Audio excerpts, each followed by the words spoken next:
Hey folks, I'm Charlotte, the Gulf Coast Granny, and tonight we're just going to catch up and I'm going to tell you about my day. How you like that? um, Please leave comments in the comment box and we'll chat and just hang out. Anyhow, so last night I was super tired. It dawned on me that at about 11 o'clock that I had not had any sleep all day. I stayed up till 6 o'clock the morning before and I woke up at 10, so I got 4 hours of sleep, and that apparently was not enough. So I went to bed last night around midnight and slept almost all day, y'all. I got up at like 1 o'clock. 1 o'clock. I don't know why. I was so angry when I came out to the living room and I looked at Poppy and I said, Poppy, what'd you let me sleep so long for? He said, well, I thought you needed the sleep. I said, okay.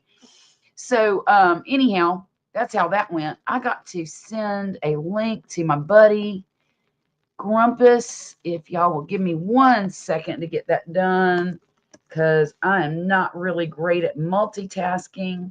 I used to be able to do that. I used to be able to drive a car, eat a hamburger, shift gears, and reach back and swipe at a kid, all at the same time. So, but I can't do that anymore. Cannot. I don't know if it's senioritis or if it's just I don't have the desire to do all that anymore. Who knows? Who knows? What should I write? See you soon. Anyhow, I'm sorry I'm bouncing the camera around. I'm trying to adjust my computer a little bit and bring it closer to me.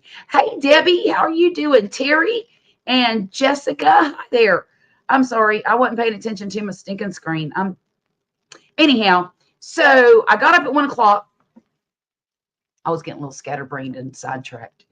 I got up at 1 o'clock, and a couple hours later, after I really woke up and had coffee and everything, went out in the garden. I watered the garden some and checked on my plants. My plants are growing like crazy, which is great. That's what we want it to do in the garden, right? And I come back in. I started helping my son get ready for his prom date. Tonight was the prom. And man, I tell you what, that boy is becoming more and more impressive every time. It's so funny because he does things out of the blue and unexpected. And I told him about a week ago, I said, look, every little girl who goes to the prom, she is a cutie, isn't she, Terry? She's adorable. Um, all they want, all the young ladies want is to be treated like a princess. That's what they dream about. I remember being a freshman in high school and thinking, when I go to the prom, I'm going to have this kind of dress and I'm going to have this kind of date. And he's going to take me out to dinner and we're going to do all the things and be grown-ups, right? But not that grown-up. Welcome in, Jessica. So anyhow, well, I'll show. I know everybody hasn't seen my pictures and I don't have them. Maybe I can get them. I'll show y'all a few of them here in a minute. I got to do a little bit of work. Email myself some pictures so I can show them to y'all on the yikes. But anyhow, I helped him get ready, and I have a rule in my house that my teenagers are not allowed to ride in cars with other teenagers. And some people might think that that's a little over the top, but you can't help but notice in the news every year a bunch of teenagers are in a car together and the car crashes and some kid doesn't get to graduate.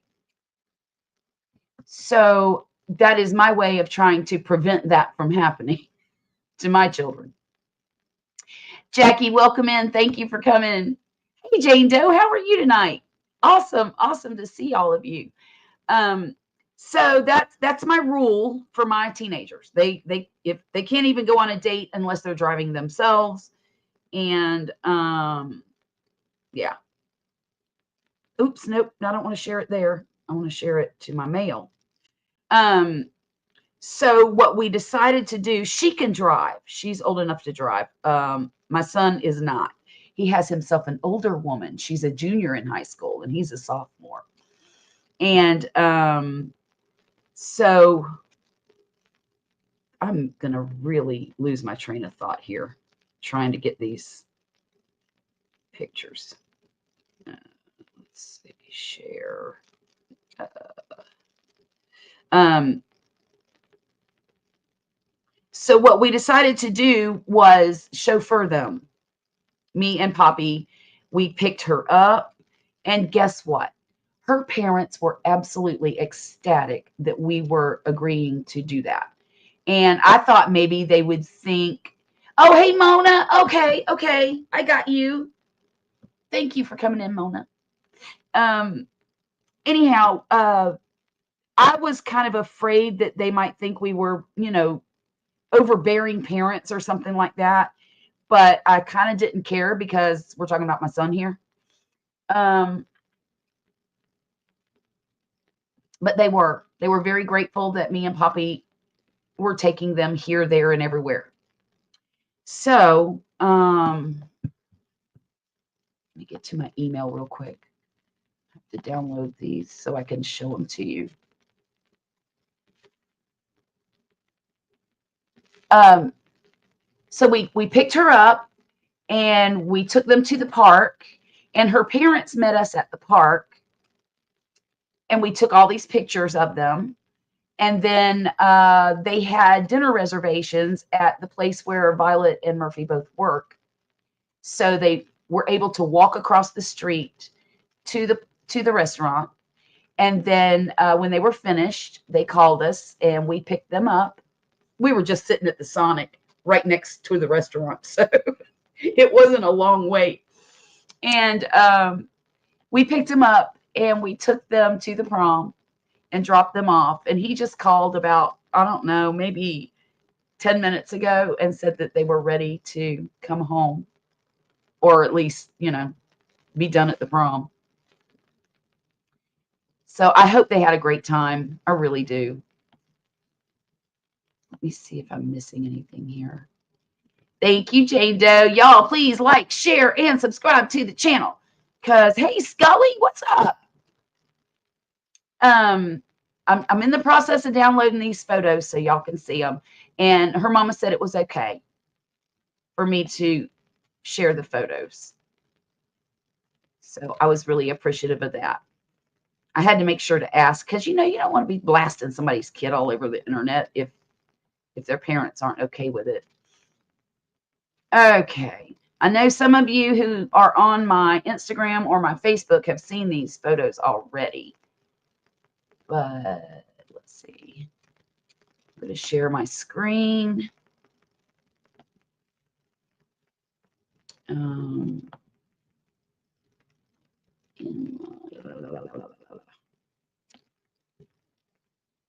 Okay.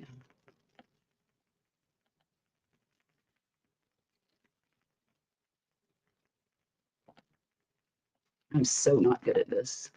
There is. Oh my. There's one of the photos. You have to make it bigger to see it. I mean, like make the screen bigger. And then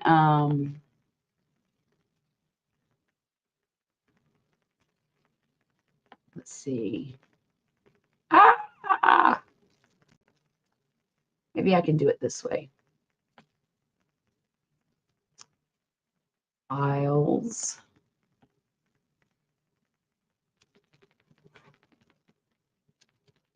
Am I wasting too much time doing this?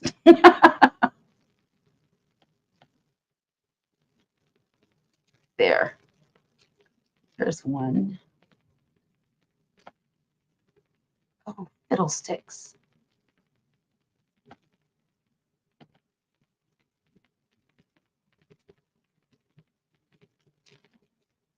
Okay.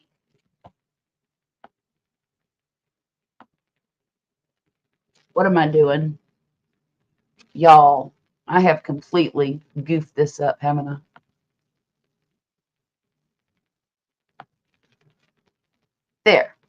There's one. I thought that was such a cute pose, actually.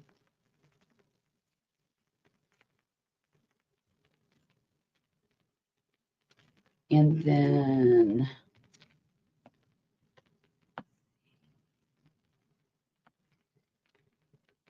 is this the one?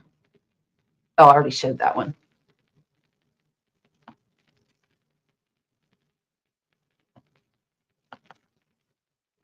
And that's the last one.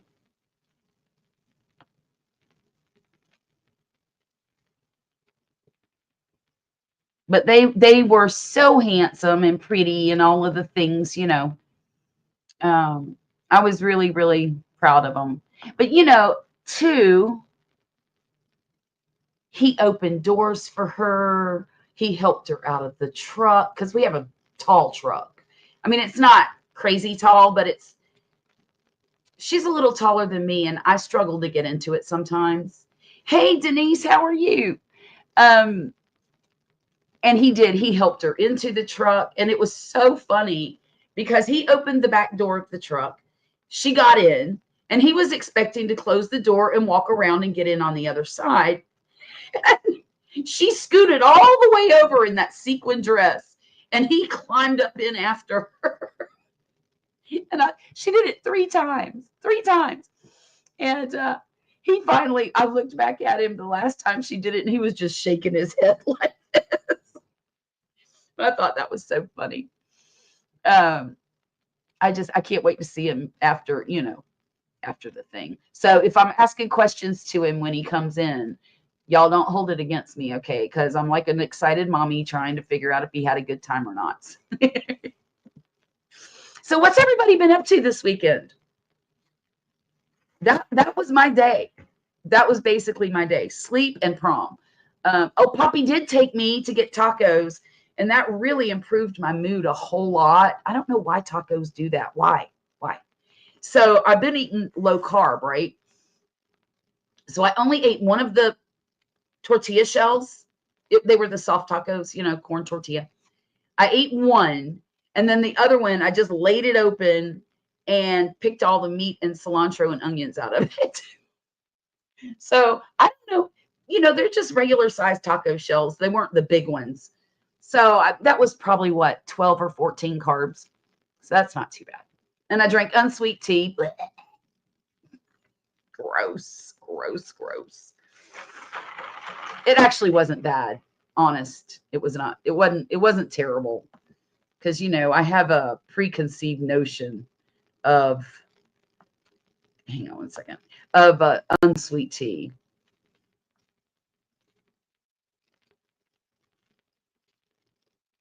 This is crazy. My computer is really, really lagging right now, and I'm sure it's because StreamYard is taking up a bunch of resources.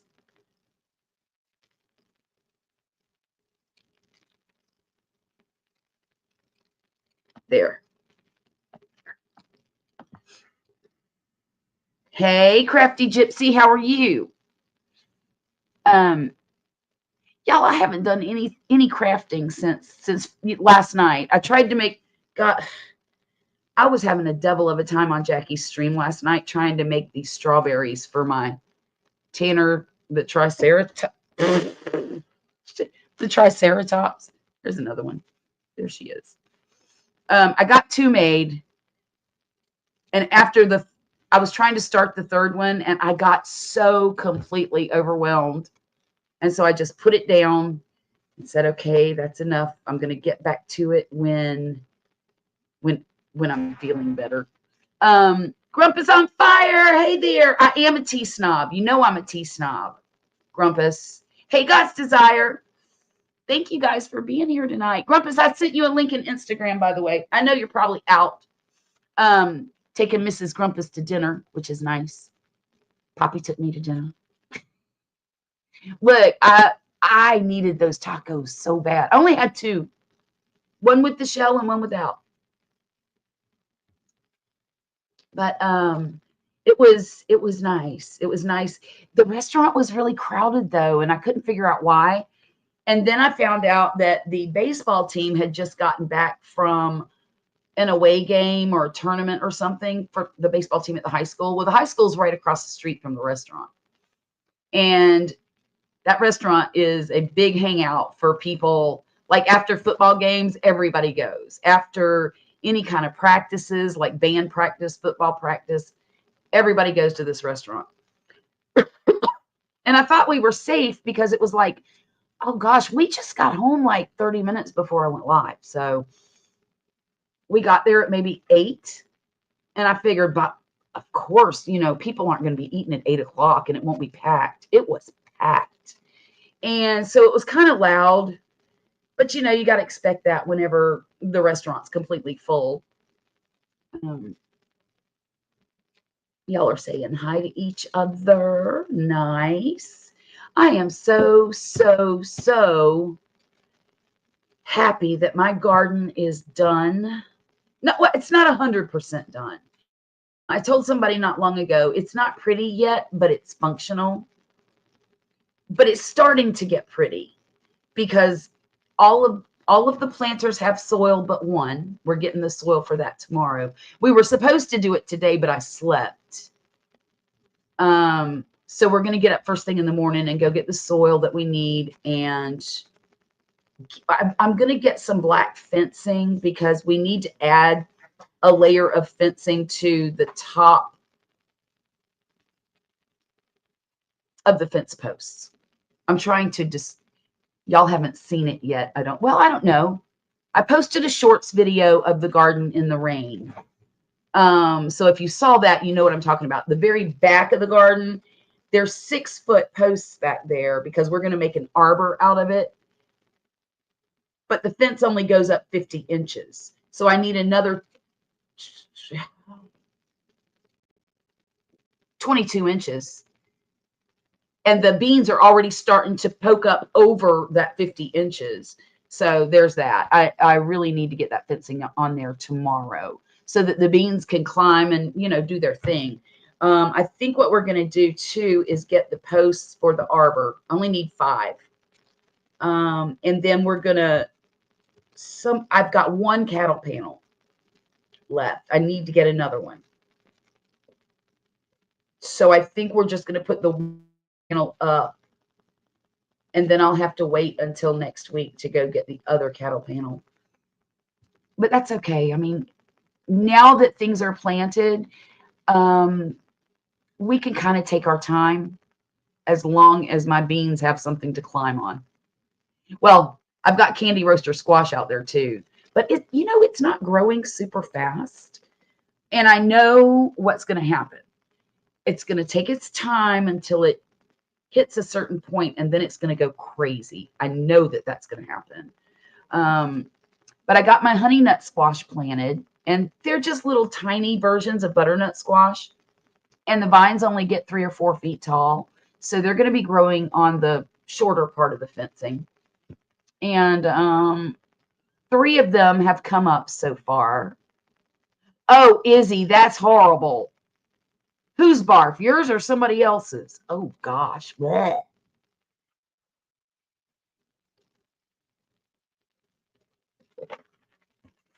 Anyhow,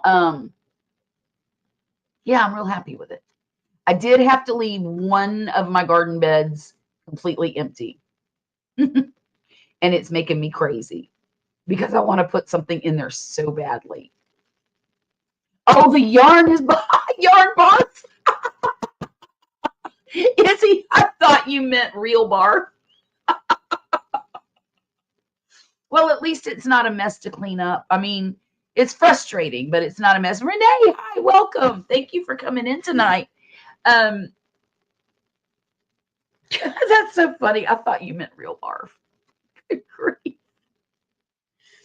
I have been looking for yarn. To me and Jackie from Handcrafted by Jackie, and also Renee Unraveled, are going to work on a Highland cow. That's our next project. And we've been doing these projects on Jackie's live streams on Friday nights. So if you've missing it, if you've missed it, you are missing out, because I think we do a pretty good job. It's all over my bed, so I can't even go to bed without fixing it. Yeah, yarn barf is awful. But anyhow, so the next thing we're going to be working on is a coo, Highland coo. I love that.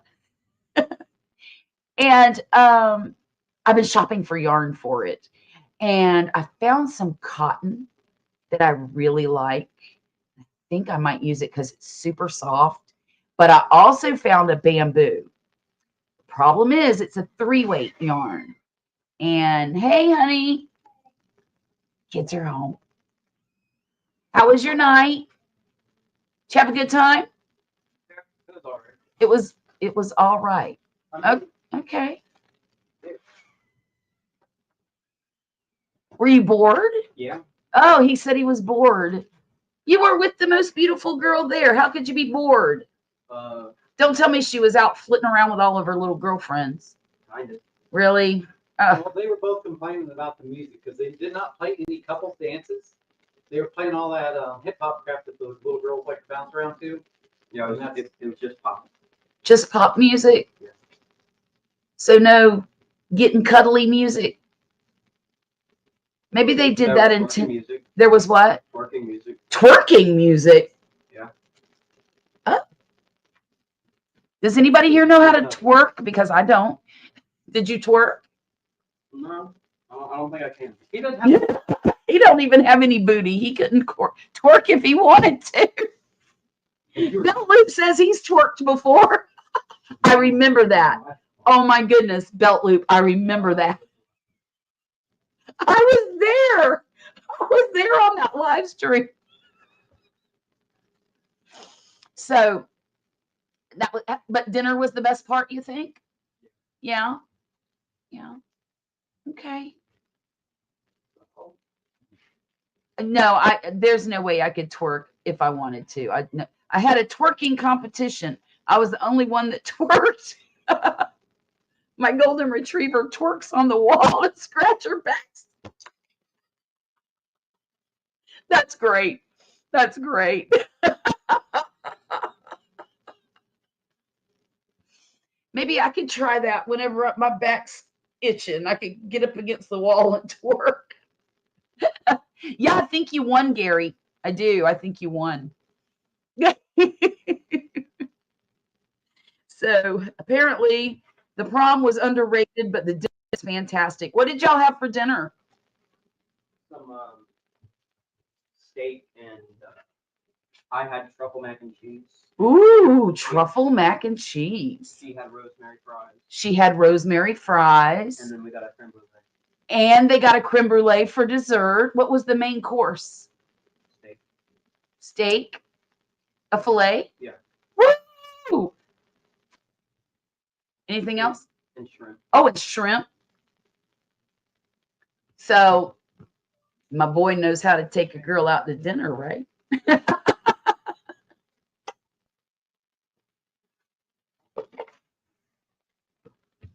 I'm really proud of you. You treated her very nicely, and you looked amazing, and you made her look good. You know what I mean? Yeah. And that's your job. Your job as the date is to make her look good. So, you had a few drinks. Well, thank you so much, Gary, for coming in. I appreciate you. It was a fancy meal, Jane. I'm very impressed. Well, and also it's a fine dining restaurant too. So it wasn't just your local yokel Golden Corral stuff, you know. I even you tore the yarn and it didn't fix it. Izzy, I don't know what to say about that. That was the only time I've ever gotten it. You were like, sure, you could have.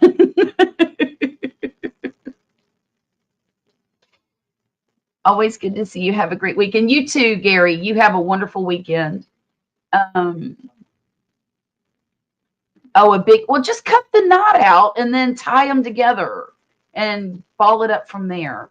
I do that all the time. Um, in fact, I had to do it with y'all. I bought some red velvet yarn from Hirschner's right before Christmas, and I was trying to make a baby blanket for my new grandbaby out of it. And y'all, I quit halfway through because, excuse me, it was a 4-weight velvet yarn. And it was such a struggle, even with a metal hook, it was catching and it felt like I was fighting with it constantly. I know I lost all my scissors, but can't get out of bed because yarn is all over me.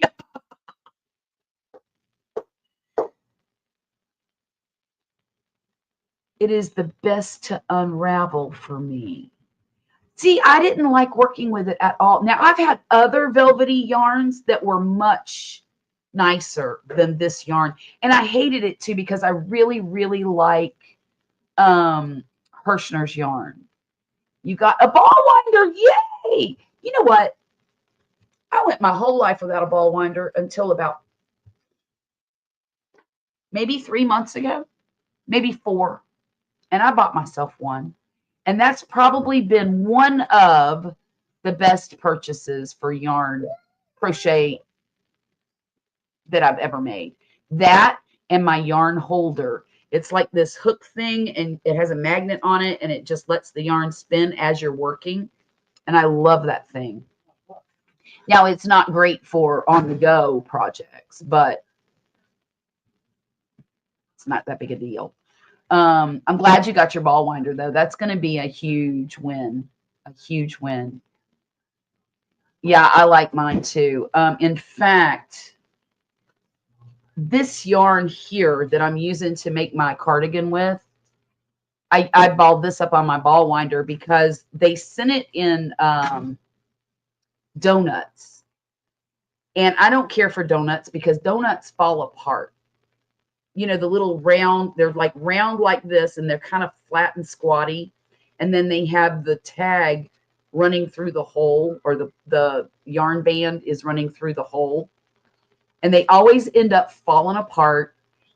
So I did this on my ball winder and caked it up so that I could, look, it's not even close to done, but that's going to be my cardigan.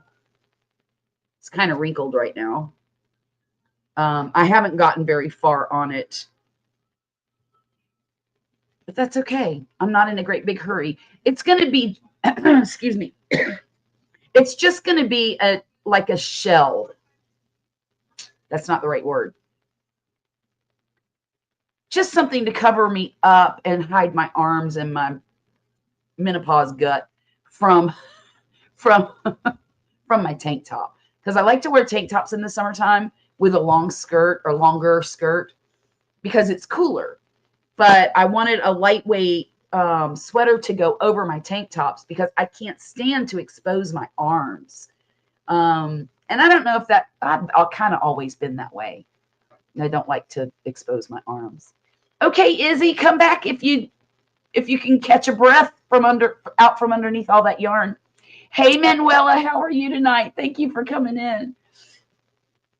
I would like to work on this. Maybe I'll do that some tomorrow while I'm riding in the car. We have to go all the way to, well, I live right on almost like a quarter mile from the beach. Okay. We have to go an hour north to pick up the fencing that I want because their Tractor Supply up in Wiggins is the only place that has the black coated wire fence. I can get the galvanized anywhere around here. I can even get the green coated fencing, but I want black because the rest of my garden fencing is black.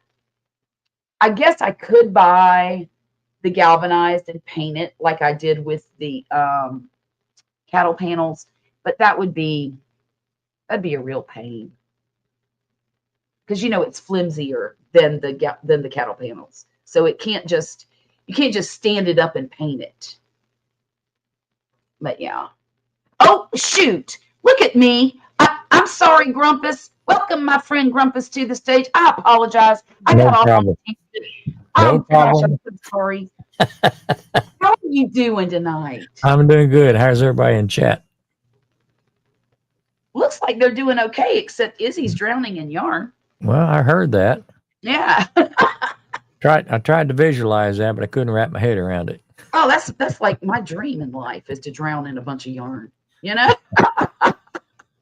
It's like somebody who's, spreads money all across the bed and wallows all in it, like on the Oh yeah. movies. Oh, yarn. Give me yarn.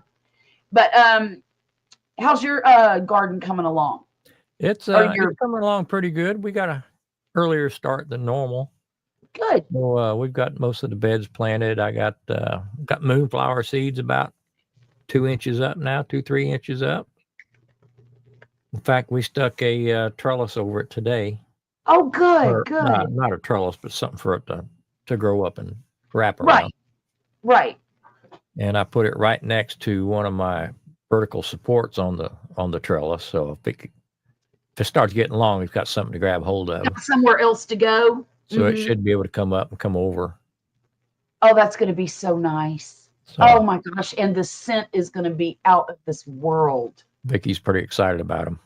Oh, good. You guys had me cracking up on my Instagram. Oh my God. Did you know at first? Yeah, I had a suspicion. I didn't know for sure, but I had a suspicion. And then when you said what you said, I'm like, oh my God, they're flirting on my stinking Instagram. I said, Poppy, look at this. I told Vicky, I said either Charlotte's going to figure it out or she's going to be scolding me for bait. Oh no, I figured it out quick. Oh my goodness.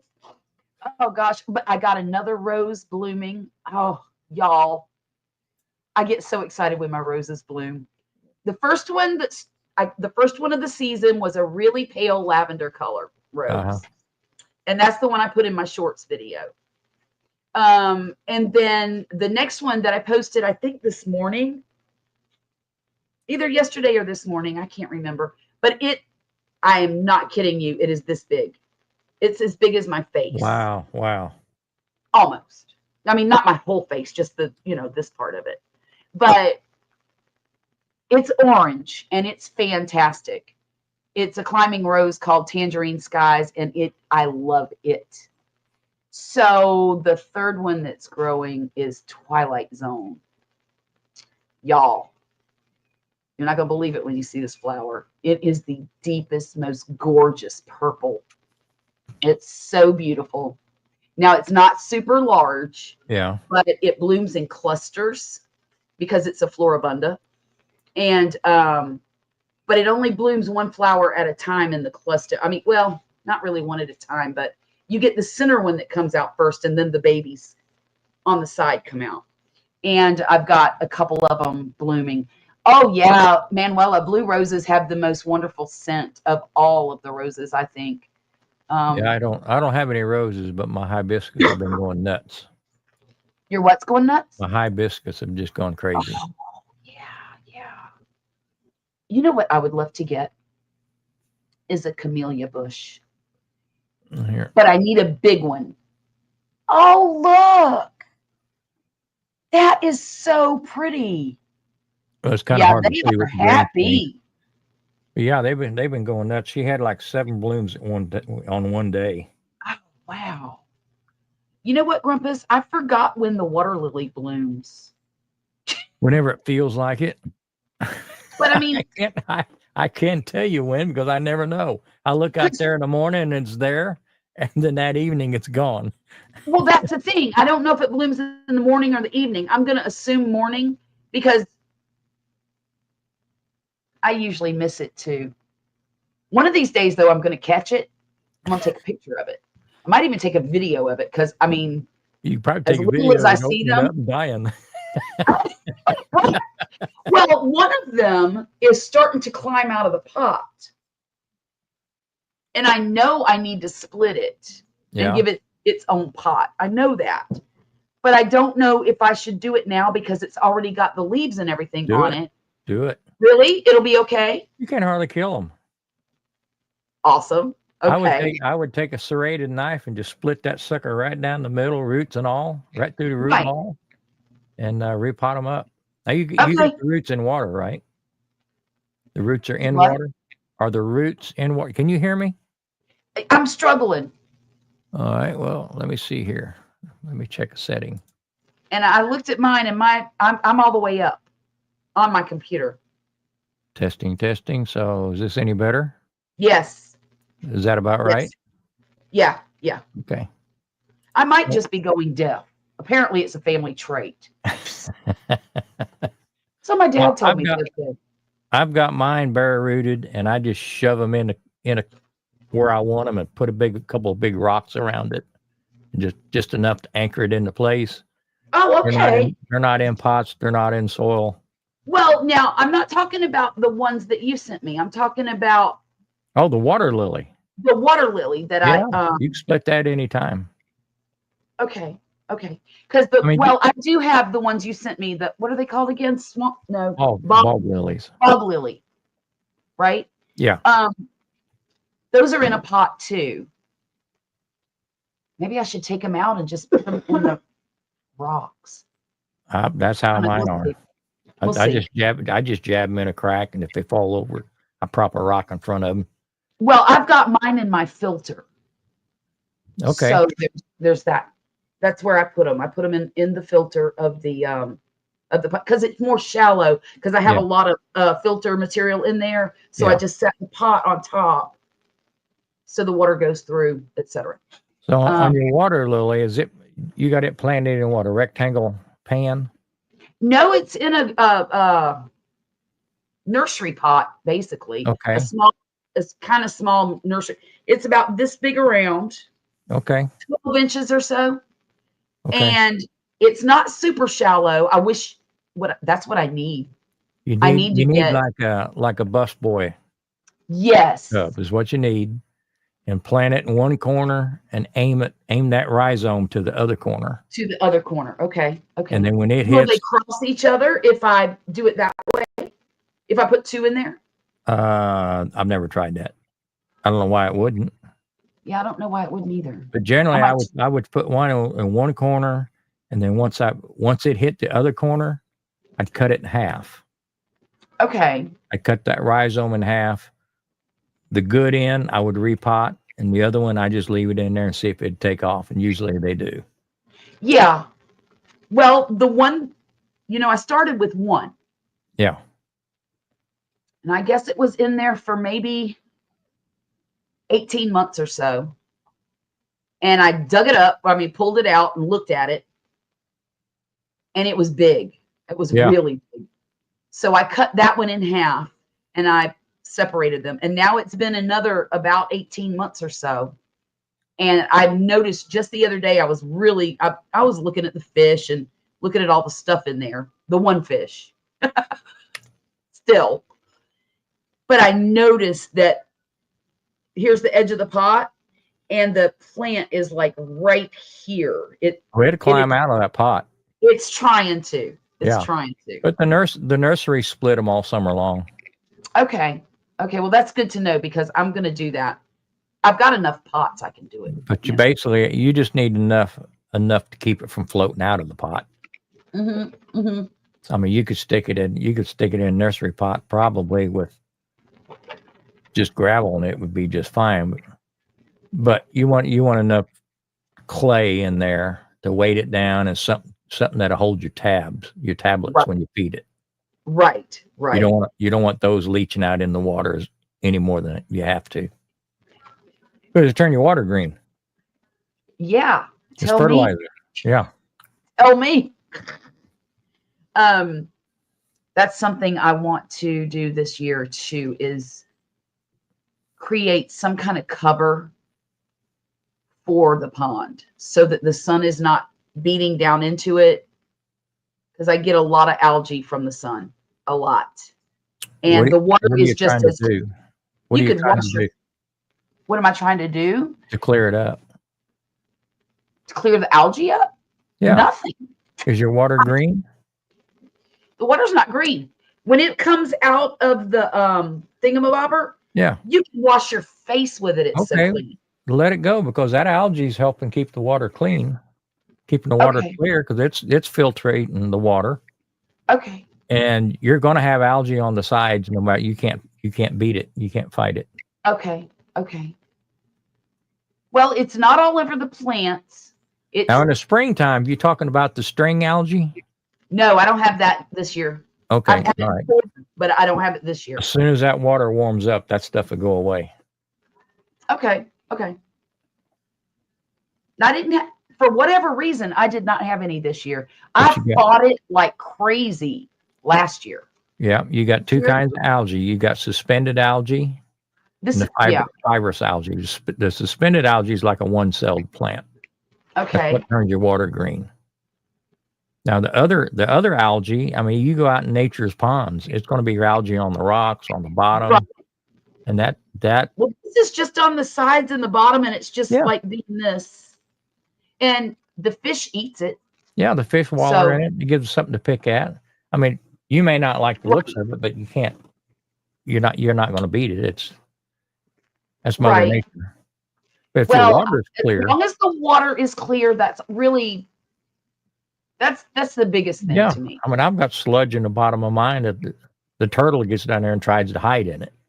So I probably got an inch or two on the bottom. You know what I thought about doing It is settles out. The water is clear.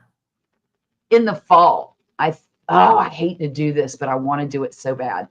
I want to empty all the water out, scrape out the sludge in the bottom, and put it in my garden. That's Yeah. what I want to do. You should be able to get a fish net, like an aquarium fish net, one of the bigger ones, Uh-huh. and scrape some of that stuff up off the bottom and catch it in that net. And you can throw it in a 5-gallon bucket of water, pond water, and water your garden with that. And just leave it in there. Yeah. Like keep replenishing. Oh, that's a great idea. Along with some rabbit poo. The plants love it because it's so mild it doesn't burn anything. Right, right. You can use it every day. You know what I love? Let me tell you what I love. Okay, so I water my garden just about every day, unless we have rain. Yesterday it rained. I mean, it rained hard. Not for long, but it was a nice rain. It wasn't yesterday, it was the day before. Yesterday morning, I got up. First thing I do in the morning when I get up is go out to the garden and piddle around in there with my coffee, and I love how much the garden appreciates rainwater. They grow, it's like they grow overnight when it rains. Yeah. They just perk up and they get a big smile on their face and they're like, yeah, it's raining, Well, they get that slow, deep, penetrating water Yeah. that we don't have the patience to do with a hose. That's true. And also, too, our water's treated. Yeah. And I don't know what that does to the plants, but I'm sure that it's not as good for them as plain old rainwater. So, but I love it. After it rains and the next day when I go out there, it's just a whole different place. Yeah, you just want to make sure you're not collecting that rainwater coming off your roof. No? No. What's wrong with it? All the crap in the air that lands on your roof just washes down into your water. Ew. Like an acid rain. Jeez. Well, what I will do, I've got 3 5-gallon buckets. And I'll just park them in different spots in the yard. There you go. And collect it that way. There you go. Or maybe, we have a slanted cover. I forget what Wesley was making it for. But it's got 4 legs and a slanted roof. It's only about 3 by 3. Uh-huh.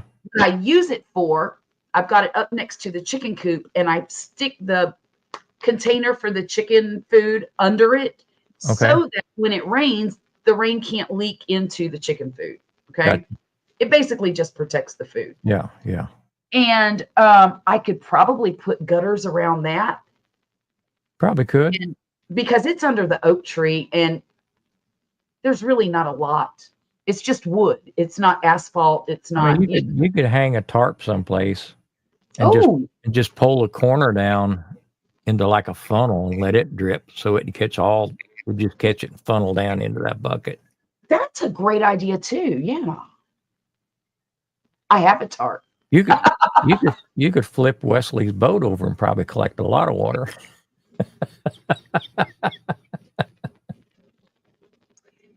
It's my dream come true. Hey, everybody in the chat, I didn't mean to ignore you. Good to see everybody. Good to see you, Terry, Lady, Jane, Debbie, who also left. Izzy left, didn't she? Well, yeah, but she'll probably be back in a little while. All right. Well, I'm sure I missed somebody, but She comes and goes. Debbie says they have an electric everybody. one. I saw. Anyone has? Wait a minute. Electric what? Wait. Oh, I missed something here. Oh, the ball winder. Okay. I thought the curtain was a window. What curtain? One behind you. Oh, no, that's not a window. I have that up because it's my laundry room, and you don't want to see what's back there.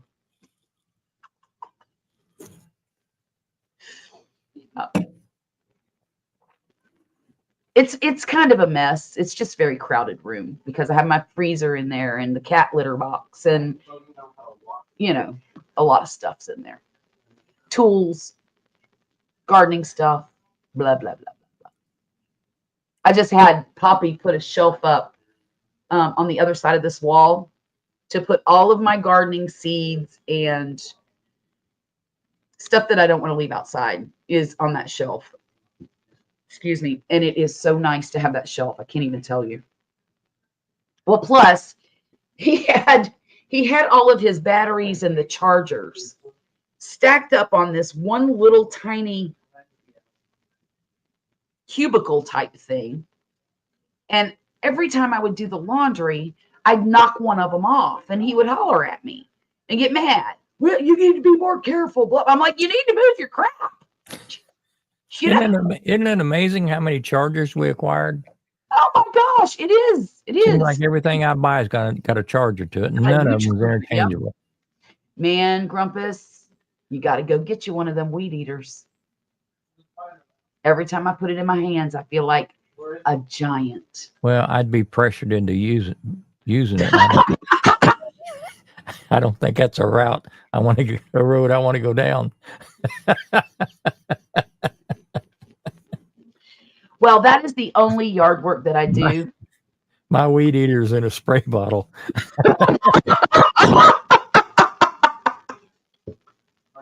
That's something that I need to do tomorrow. I'm glad you reminded me of that. I bought some vinegar, some of that cleaning vinegar. I think I forget what percentage it is. White vinegar? Yeah.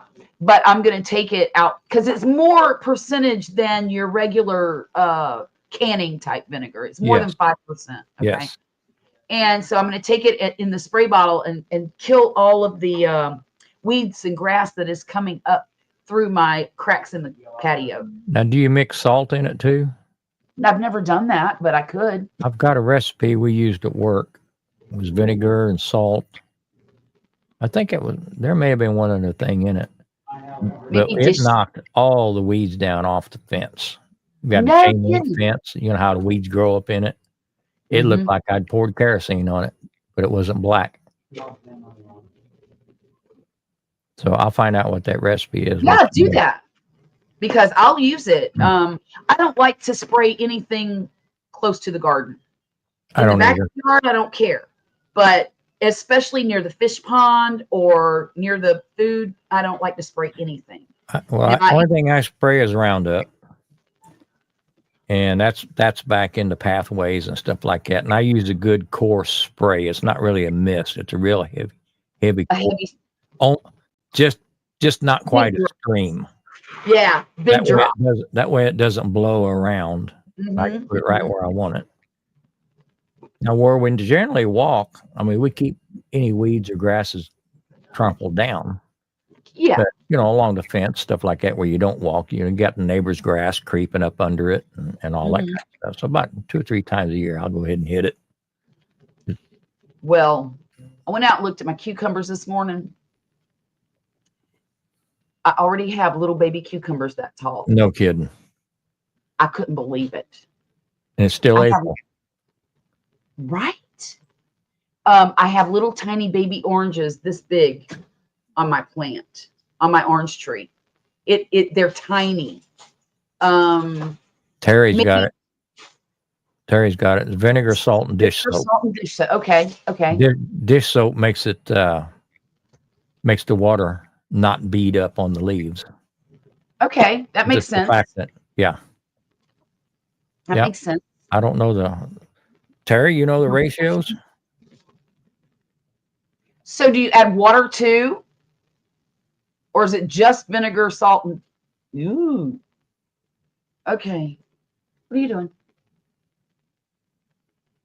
My son is wearing a t-shirt that says, you're not gonna believe this.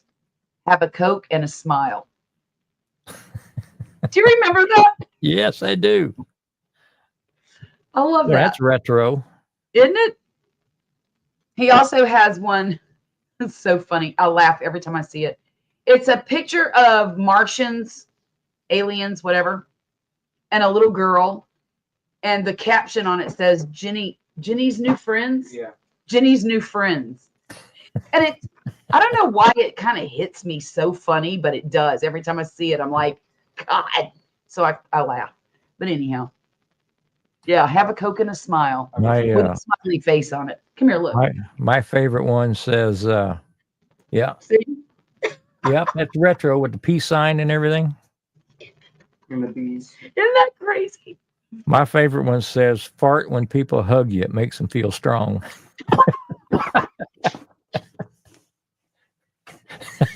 That's great. That is great. Excuse me. There we go. Sorry. 1 gallon of white vinegar, 1 cup of salt, 11 tablespoons or 1 tablespoon? What is it, dear? Yeah, I would say 1, but From what? Where I broke that thing. Still bruised? Turn around. No, the other way. It's that's looking what I a thought. little Yeah, better. 1. Okay, 1 Okay, thank you. Yeah. Thank you. I got to write that down. Top's just a little purple. It's okay. It's going to be fine, dear. You're Well, recovering. the soap's important because the stuff will be, some of these leaves, the stuff will bead up on it Right. and it won't absorb it. 1 gallon vinegar. 1 cup of salt. Just table salt? I'm assuming just table salt. Yeah. 1 tablespoon of dish soap. Yeah, table salt so it'll dissolve. Right.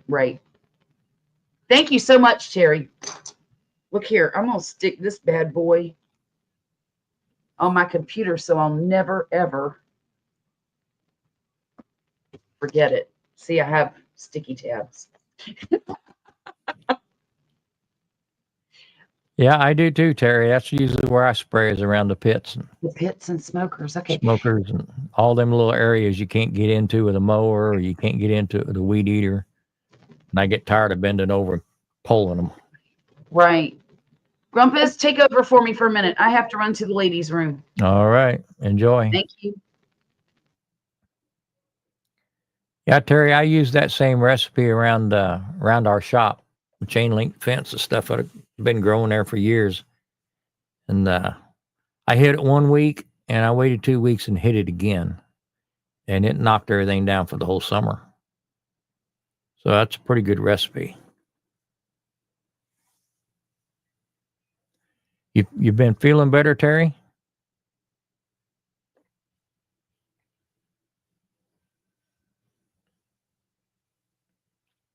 And especially if you got a big area. I mean, these garden center chemicals, not only do you have to be careful with them, but they are very, very expensive.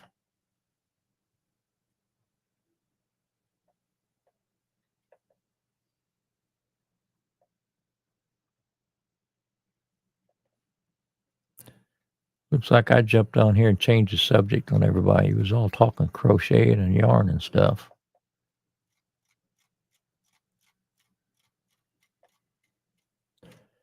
So did everybody survive Easter? We had a pretty good Easter. Went to church with the wife. Went out and got something to eat.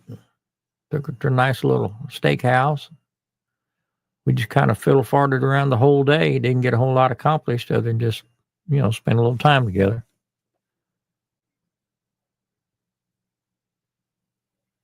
I hate to hear that, Terry.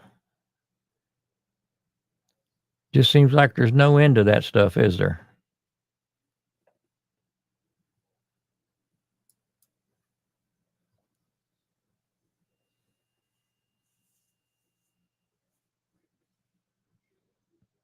Yeah, there's a little, it's an old house. It's about, I think it's over almost 150 years old that they've converted over to it's been several different restaurants. But this, excuse me, hang on just a second. But the last iteration, they've made a steakhouse out of it, and I think this one's going to take off because it's about an hour and a half from the house up in Huntsville. And we just headed north and wasn't sure where we were going to go. I was kind of waiting for my sister to call me, see if they were going to meet someplace. And I decided if I get as far as Huntsville, I'm going to go to this steakhouse. And that's what we did.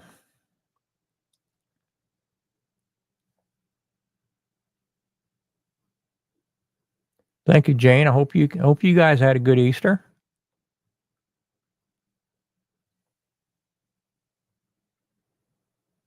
Hope everybody got to get out and have a little time with their family and enjoy their loved ones.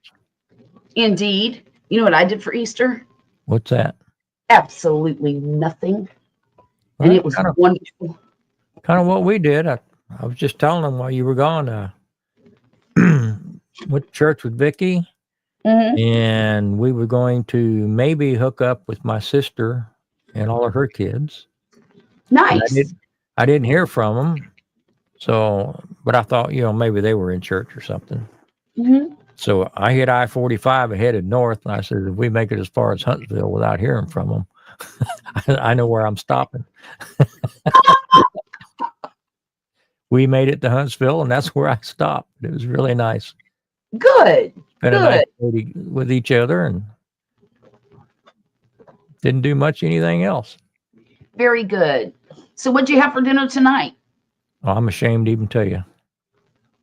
Look, you need to start getting better about taking Miss Grumpus to dinner on Saturday night. Well, we've been trying to do it on Thursdays or Fridays. It's so hard to get her to go to anywhere on Friday, so I try to do it on Thursdays. It just hardly works out. No, today I had my nephew's son scrambled his computer. Oh no! So he's been waiting a couple of weeks to come over here. So he came over today, and we worked on that. Yeah. And ended up buying him lunch around 2, because that kind of screwed up supper. Right. And I didn't start getting hungry till about 8:30. So I just went in and made some toast. I had some peanut butter toast with some rosemary pepper honey. We bought here local, and it filled me up before I got on the live. So okay. I may go in and tear up a bag of potato chips later, but I was going to say that ain't even enough. my menu today was pretty bad. It's okay. It's okay. It's all right. But we did have a nice evening last night. I took her out. Hey, Lydia and Michelle, thank you for coming in, y'all. Welcome. Yeah. I took her to Babbin's last night. I don't know if you got Babbin's over there or not. Who? Babbin? Babbin's. It's a It's a seafood place. Oh, okay. It's a chain. I think it's part of the Saltgrass family Now we do have a saltgrass. because it seems like they're right next door to each other every time you find one or the other. Maybe there is one because I know we have a saltgrass here. Well, not here, but in another town. Y'all, But we went there and had a few drinks and had some good food. And she had a few more drinks than she should have. she did. She did. Well, that was a fun date. So, it was kind of a lonely date.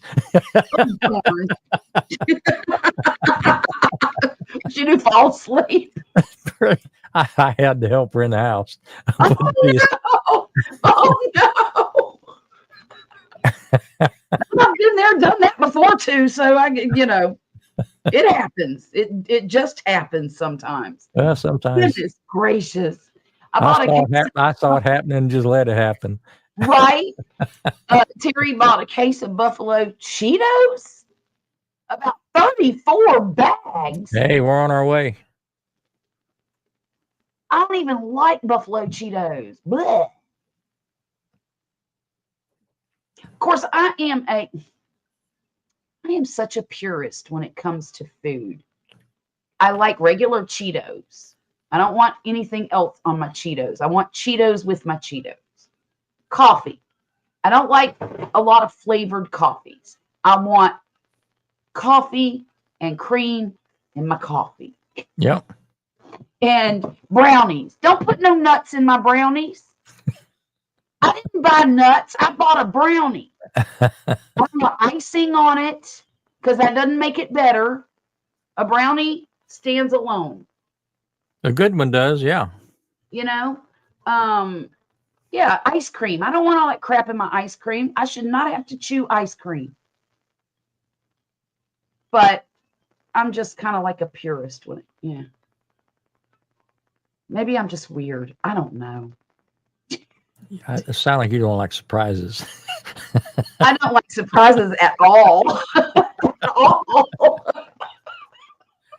I mean, it's hard for me to turn down some root beer ice cream.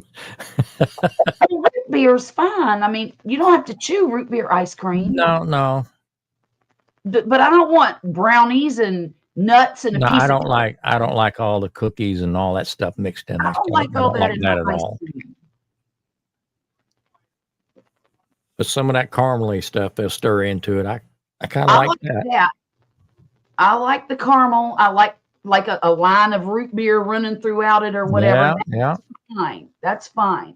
Chocolate fudge. Come on. Who doesn't love chocolate fudge? But homemade vanilla Bluebell is kind of hard to beat. Yes, it is. Yes, it is. That is delicious. In fact, I buy one about every payday for my son. He'll go through I don't know if is it a gallon? No, it can't be. Like half gallon. The big half gallon. He will go through that in 4 days' time. Bam, gone. But he loves it. Do you know they came out with sour cream and onion Funyuns? No, I did not. You know why? I never got I into the got Funyuns. missed. I never got into the Funyuns. Now, my son used to like to eat Takis all the time. And See, I'm not a fan of those. I don't even know what they taste like. I just like chips. I'll eat the flavored chips. Plain, wavy, Lay's, or Ruffles. Those are my favorites. Now, I will eat Lay's, regular potato chips, or, I can't think of any other ones I would really. I used to eat the Lay's baked or the Lay's, the kettle cooked. Oh, okay. Those tear my mouth up. I like those the best, but them damn bags shrunk down. They shrunk down to like a lunch size anymore. It doubled in price. I ain't paying $5 for something I can eat. Mm-mm. Now, I have bought, what do you call it? The Great Value brand of chips. I haven't tried those. Lunches. They're not great, but when you need a chip, they'll do. You know what I mean? Yeah. Um, wow. Sour cream and cheddar lays. Yeah, those are good. I I've haven't had, had too many chips I didn't like. yeah, That's my kryptonite.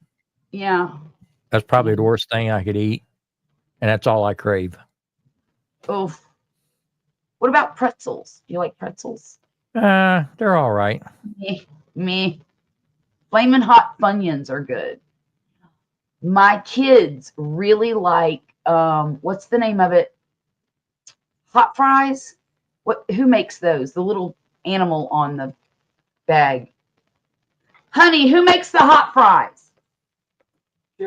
Chester. Chester's hot fries. My kids I haven't absolutely seen those love around here. them. Is that a store brand? I don't know. I don't think so, but I don't know. I love me some salt and Jackson's got it. vinegar. Oh, Jackie, that's Yep. my weakness. Salt and vinegar chips. Mine too. And I'm You the know, only one in the house that likes them, so I buy a lot of them. me too. Renee likes the jalapeno kettle chips. See, I wish I could eat the kettle chips, but they really tear my They are mouth. kind of hard, yeah. They seem like they're less greasy than the other ones. It may be Yeah. my imagination. Well, they're crunchier too. I mean, they're really crunchy. Um. Oh, Renee says they have Chester's where she lives. My kids love Chester's. Now Violet likes the pickle chips. I'm not a huge fan of pickles unless they're bread and butter pickles or sweet pickles. I like sweet Okay. pickles, but I'm not a fan of dill pickles. We have a those shaved ice places that make the snow cone things. We have one here that sells a dill pickle juice. Oh, that Snow sounds cone. horrendous. It sounds awful, doesn't it? Violet would order it every single time and eat the whole thing. And I'm like, I don't know how you're doing this. Disgusting. But they'll take the ice and pour pickle juice in it. And I'm like, ooh. But she loves it. She does. She loves I bet that'd kill some weeds. it. Right? Right? Yeah. Baby girl had a really bad headache last night. She says it was a migraine. I don't know if it was or not, but it made her sick. Mm. Yeah. She had gone to the movie with her boyfriend. They went to see the anniversary showing of Revenge of the Sith. And Oh, yeah? yeah, and she came home with dark glasses on. It's dark outside. I looked at her. I said, "What's the matter?" She goes, "Mom, I have a terrible headache." And then apparently went into the bathroom and got very ill. And her boyfriend was, I guess, keeping her hair out of it. I'm like, "Are you sure you didn't just get drunk?" You know? But no, she didn't. She woke up this morning. She was fine, bouncing out of the house, going to work. So it wasn't a hangover. Speaking of pickles, a girl Nicole works with had the donut shop make a dill pickle donut. Shame on her. You tell her I said so. Tell Nicole to go to work and say, shame on you. That's a horrible thing to do to a donut. Dot's pretzels are delicious. I don't know if I've had Dots, but I do like pretzels, especially if you dip them in chocolate. They're delicious. I used to do that for the kids because, when they're young, well, back in the day, you used to be able to actually send snacks to school for your kids. Yeah. In fact, it was required. And a lot of people, they would bring prepackaged things. But I was a stay-at-home mom. I didn't have anything else to do, so I would make muffins or whatever. And my kids absolutely loved it when I would take the big fat pretzels, Okay. break them in half, and I'd stick the broke end down in the chocolate and then roll it in sprinkles or, something fun, a holiday type of toppings. And I'd try to match the topping to whatever season we were in. And my kids absolutely loved it when I would hand them a great big box of those pretzels to take to school with them. Good night, Jackie. Thank you for coming in. I appreciate you so much. Good night, dear. But yeah, that was fun. That was a lot of fun. A lot. I'm glad I don't have to do it anymore.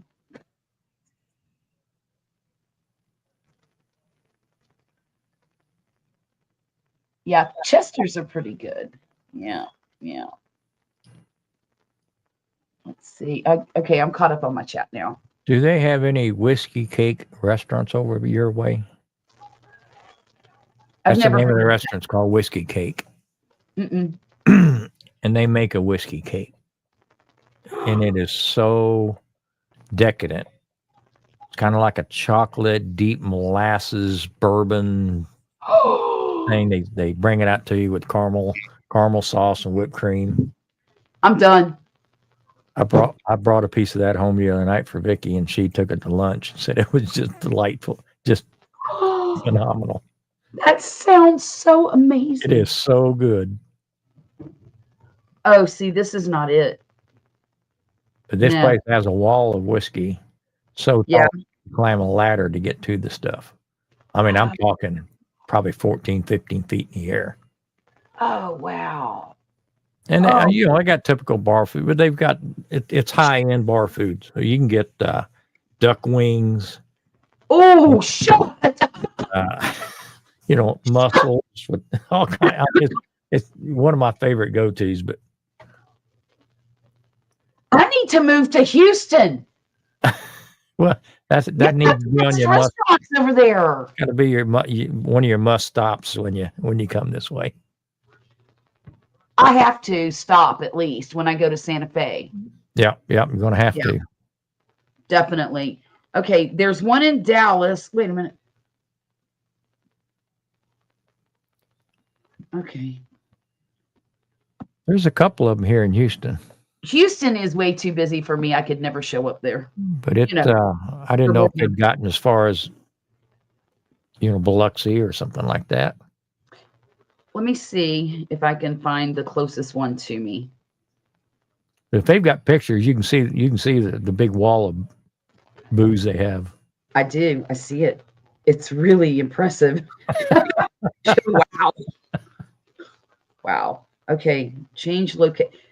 Oh, there's one in Jacksonville, Florida. Of course there is. Oklahoma. The rest are in Texas. Oh, one in Tampa, Florida. Katy, Texas. San Antonio, Round Rock, Las Colinas, Plano, the Woodlands. That's the one I go to is the Woodlands. Mm-hmm. Stafford, Baybrook, Fort Worth, Jacksonville, Tampa, and Oklahoma City. We need one in Biloxi. You do? Yes, we do, because that sounds like heaven. I need to try to find a recipe for it. Yeah, no kidding. It's just a real moist cake, and it's just sticky all the way through. So it's just, it's hard to describe, but it just is. I can't go there and not come back with some. Oh, no, I wouldn't be able to either. In fact, I would eat their duck wings. Duck wings are delicious. My life. I bet they are. Hey, Marcel, what's up? Looky here. Do you want a link to come up? Hey, Marcel. I'll send you one if you want. Matt, Terry says dum-dums are his go-to when he wants to smoke. I am so happy for you, Terry, that you How do you keep them lit?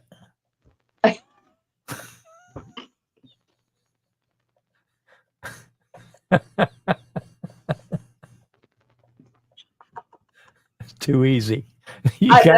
Sometimes you guys set them up. I got to hit them. That was pretty easy, wasn't it? Oh, my gosh. Okay, I'm looking at the menu. Marcel, we're talking about the Whiskey Cake restaurant. There might be one out your way. Dinner. They have whiskey cake. Is just to die for. Did you say there's one in San Antonio? No, Okay. No. Katie's the closest one to her Katie. then. Mm-hmm. Sticky Special toffee cake. writer. Here's what the description Okay. from the Whiskey Cake Restaurant. All right. Sticky toffee cake, bourbon anglaise, Anglaise, yeah. spiced pecans, house-made vanilla whipped cream. Oh, that sounds so. And that's the only dessert they have. That's it. Awesome. That's it. I love it. A smoked chopped chicken You know, salad. the first time I went there, I asked him, I said, what do you got for dessert? He said, well, we got whiskey cake.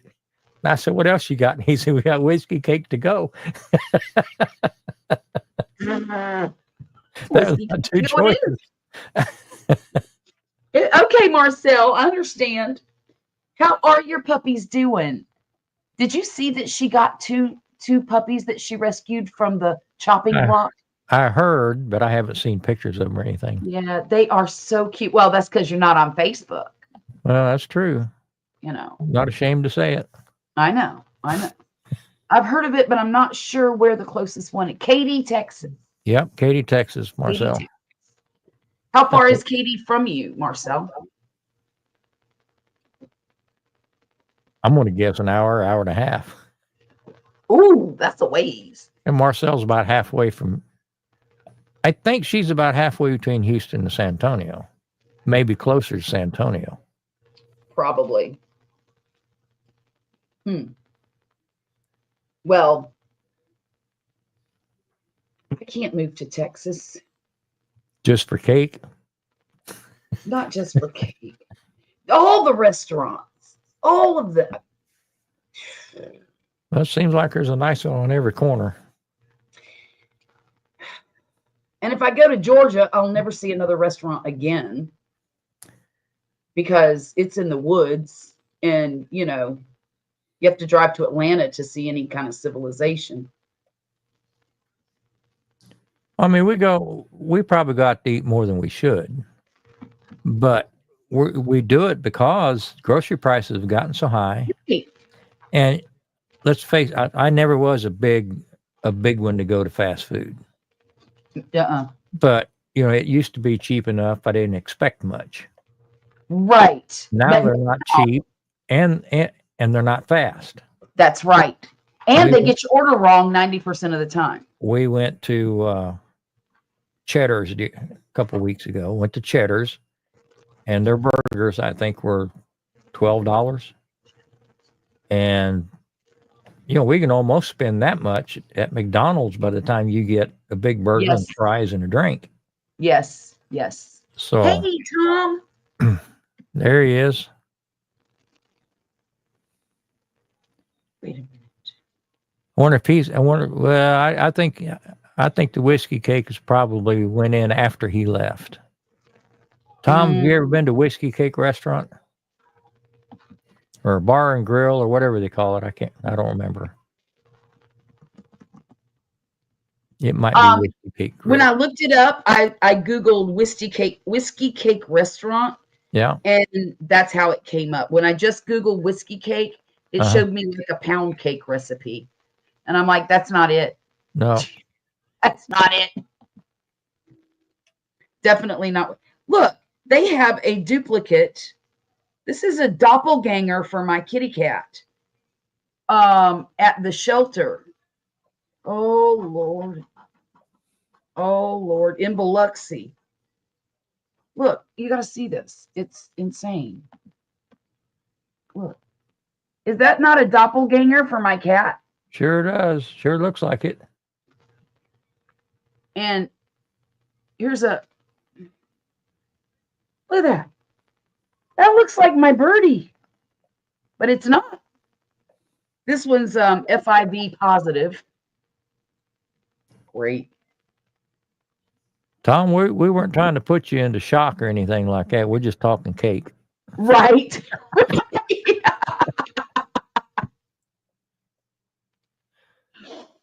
Oh my goodness. I promise we're not trying to injure. Somebody has to have leaked that recipe online somewhere, so I'm gonna try to find it. We'll have to find it. I'm gonna make that my my mission this week. Okay. Tom, I sent you a link on Facebook Messenger if you want to come up. If you don't, that's okay. I understand. But we'd love to have you. Or at least I would. Rumpus. Oh, I'm all in.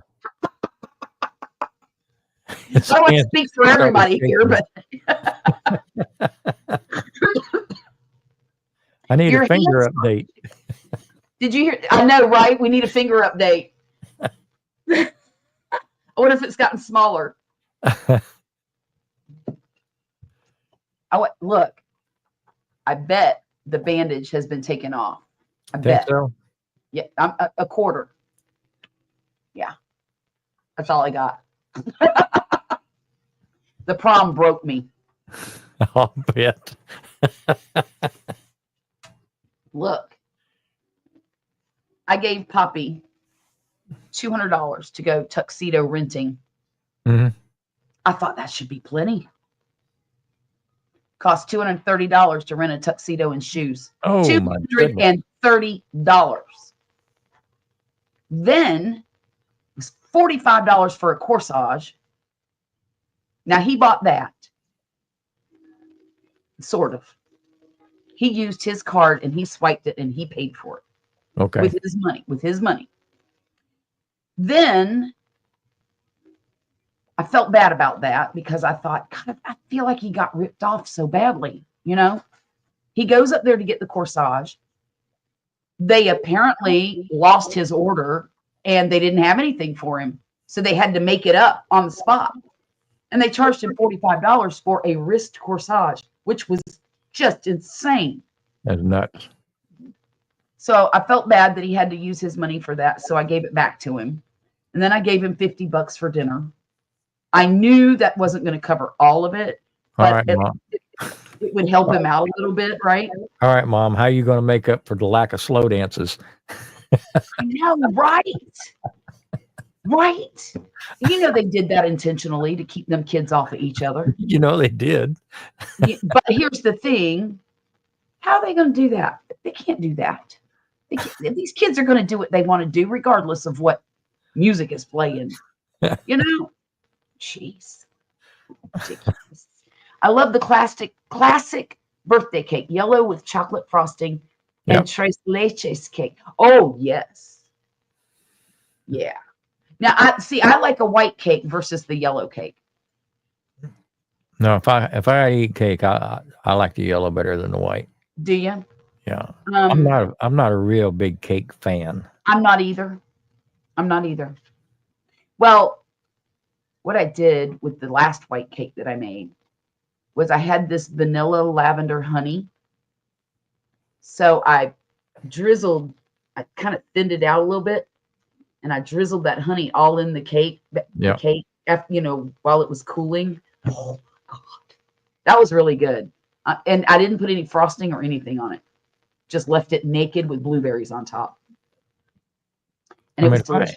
If I had my choice, I would probably eat pineapple upside down cake, soaked in rum. Oh yeah, that sounds wonderful. Yeah. Soak a little minute before you turn it out. Renting a tux was buying a nice suit that was on clearance for $100. Well, I wanted to do that, Marcel, but I'll tell you why I didn't. I knew that the people at the tux place would fit him. He is so small. He has like a 26-inch waist. He looks anorexic, honestly. He just is so thin. But he has long monkey arms. Like they could drag the ground when he walks. Sort of.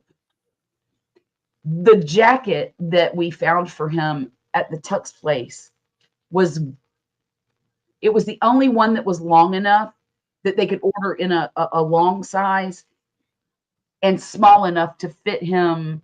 And I still think it was a little bit too big through the waist section, through the midsection. It fit him great in the shoulders. It fit him great in the length of the arms, but I wish they could have taken in a little bit in the midsection. But it was to order him a suit. It would have had to have been tailored from scratch to fit him perfectly. And I didn't have the money for that. I just didn't. Not for one-time use. Right. Not for one-time use. One of these days, I want to get him a suit, maybe closer to graduation, that is made for him. And I'll do that. The thing is, I want to wait too, because I don't know how much he's going to grow. He's 16. Do they grow after 16? I don't know. I'm betting he does. Well, I hope he does. I like cake as long as it has chocolate frosting. Chocolate frosting can't be beat. Yep.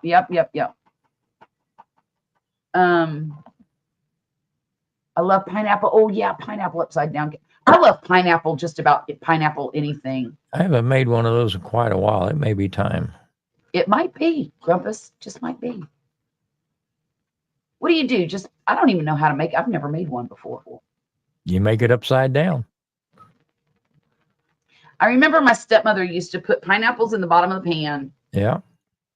And put cherries in the center, and then poured cake batter on top. But I don't know if she used her own cake batter or a flavored cake batter, or where did the juice come from on the bottom? You know. Well, a lot of it bakes out of the pineapple. And like I said, I like to put a little bourbon in mine. Ooh. Just pour it around the edge. Yeah, that sounds delicious. Right after it comes out of the oven. Hey. You can even poke it with toothpicks and do a little, almost like a simple syrup, but with bourbon. Okay. Hey, Tom, how you doing? Welcome. I told you. All right, look at there. Hey, you still have your nail too.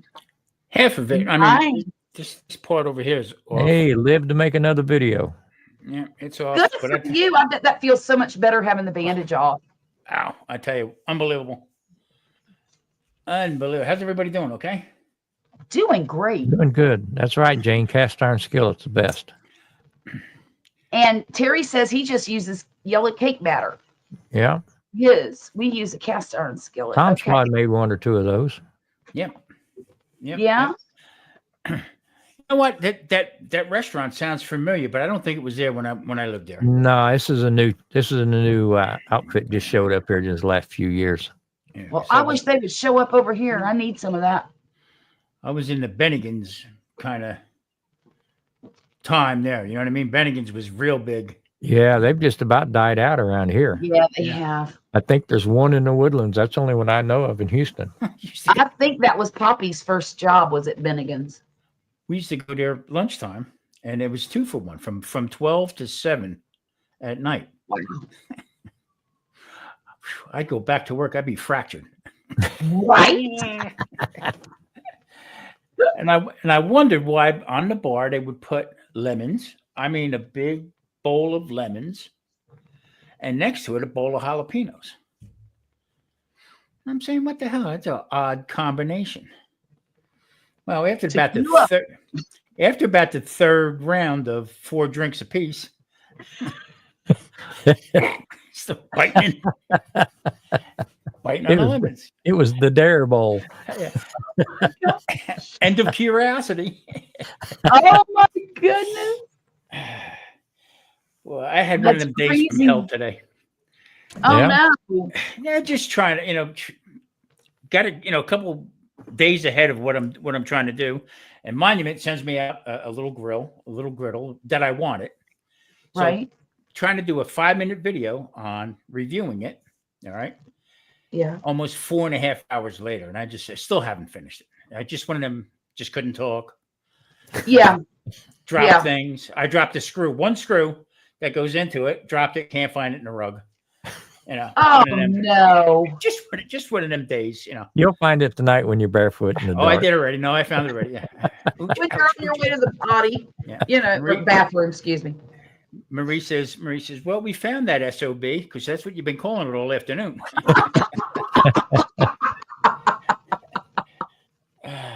Good grief.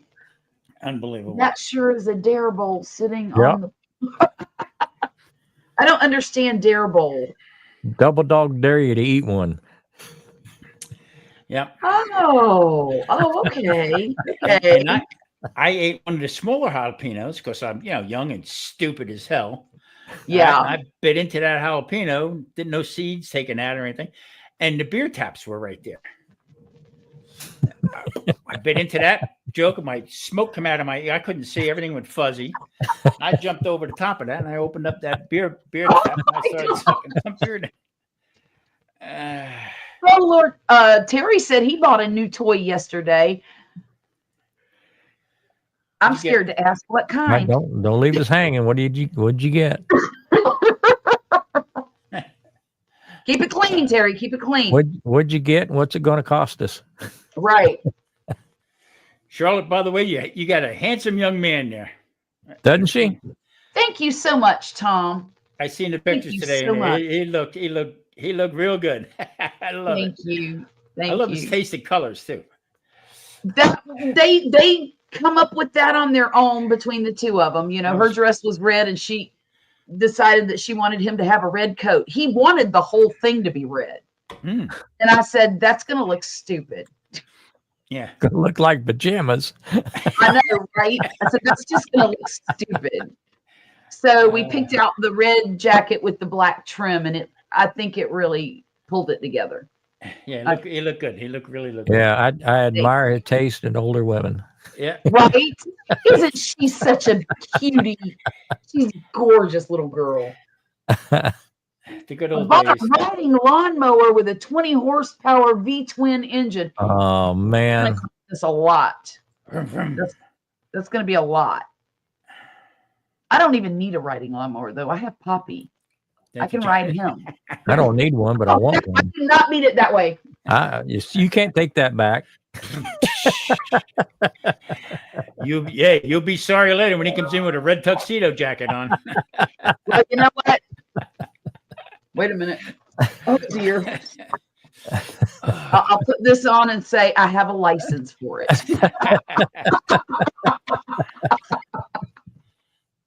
That's funny stuff. I should not have said that. Oh, boy. Best thing Bobby's heard all night. Yeah. Right? How you all are. I can feel the heat on my neck. Oh, We my can see the gosh. heat on your neck. Yeah. So embarrassed. Uh, That did not come out the way it was supposed to. I ain't saying no more. It's gonna. Okay. We're gonna slap right over there. Yeah, it's gonna go down the tubes quick. I was I, gonna. mean, I come on, bang, everything was. This was for free. It's grainy after dark. Yeah. I come on, everything hits the skids. Oh, Lord, have mercy. God, it's hot in here. Jeez. So, Grumpus, you were saying last week that everything you touch or you bang yourself, you break out black and blue. Yeah, Oh, yeah. yeah. You doing the same thing? Yeah. Oh yeah, well, look at that. Oh, Isn't no. that something? That one there, and over here, Oh, no. picking up the. I mean, just I mean, half the time I don't even know what I've done. Yeah. Yeah, I mean, I've still got this. It's not showing up on camera very well. That's been Yeah. going on about 3 weeks. Really? when I don't did, even know what I bumped. when I did that show over here for the National Hardware Show for Monument, Yeah. I had a bruise across both my hands from putting the rubber gloves on. What? Yeah, just from them being tight, getting over my fist and putting them on, and I broke out black and blue. I don't have that problem anymore. When I first started taking the Marie. blood thinners, I did have that problem. He I- is not getting stirred up. Now, I told you I fired a pit up last week. Yeah. Mhm. See my proof. Nice. I burned myself in that exact same place every time I fired that pit up. Jesus Christ. Got to tell you something. You need longer gloves. Well, No fireball for me. I tell you, Where you went? pulling out of my community, it's gated. Okay, so they got Uh-huh. the north, it's got the east side and the west side. Okay, with gates and then a little tower in between it. And this and that.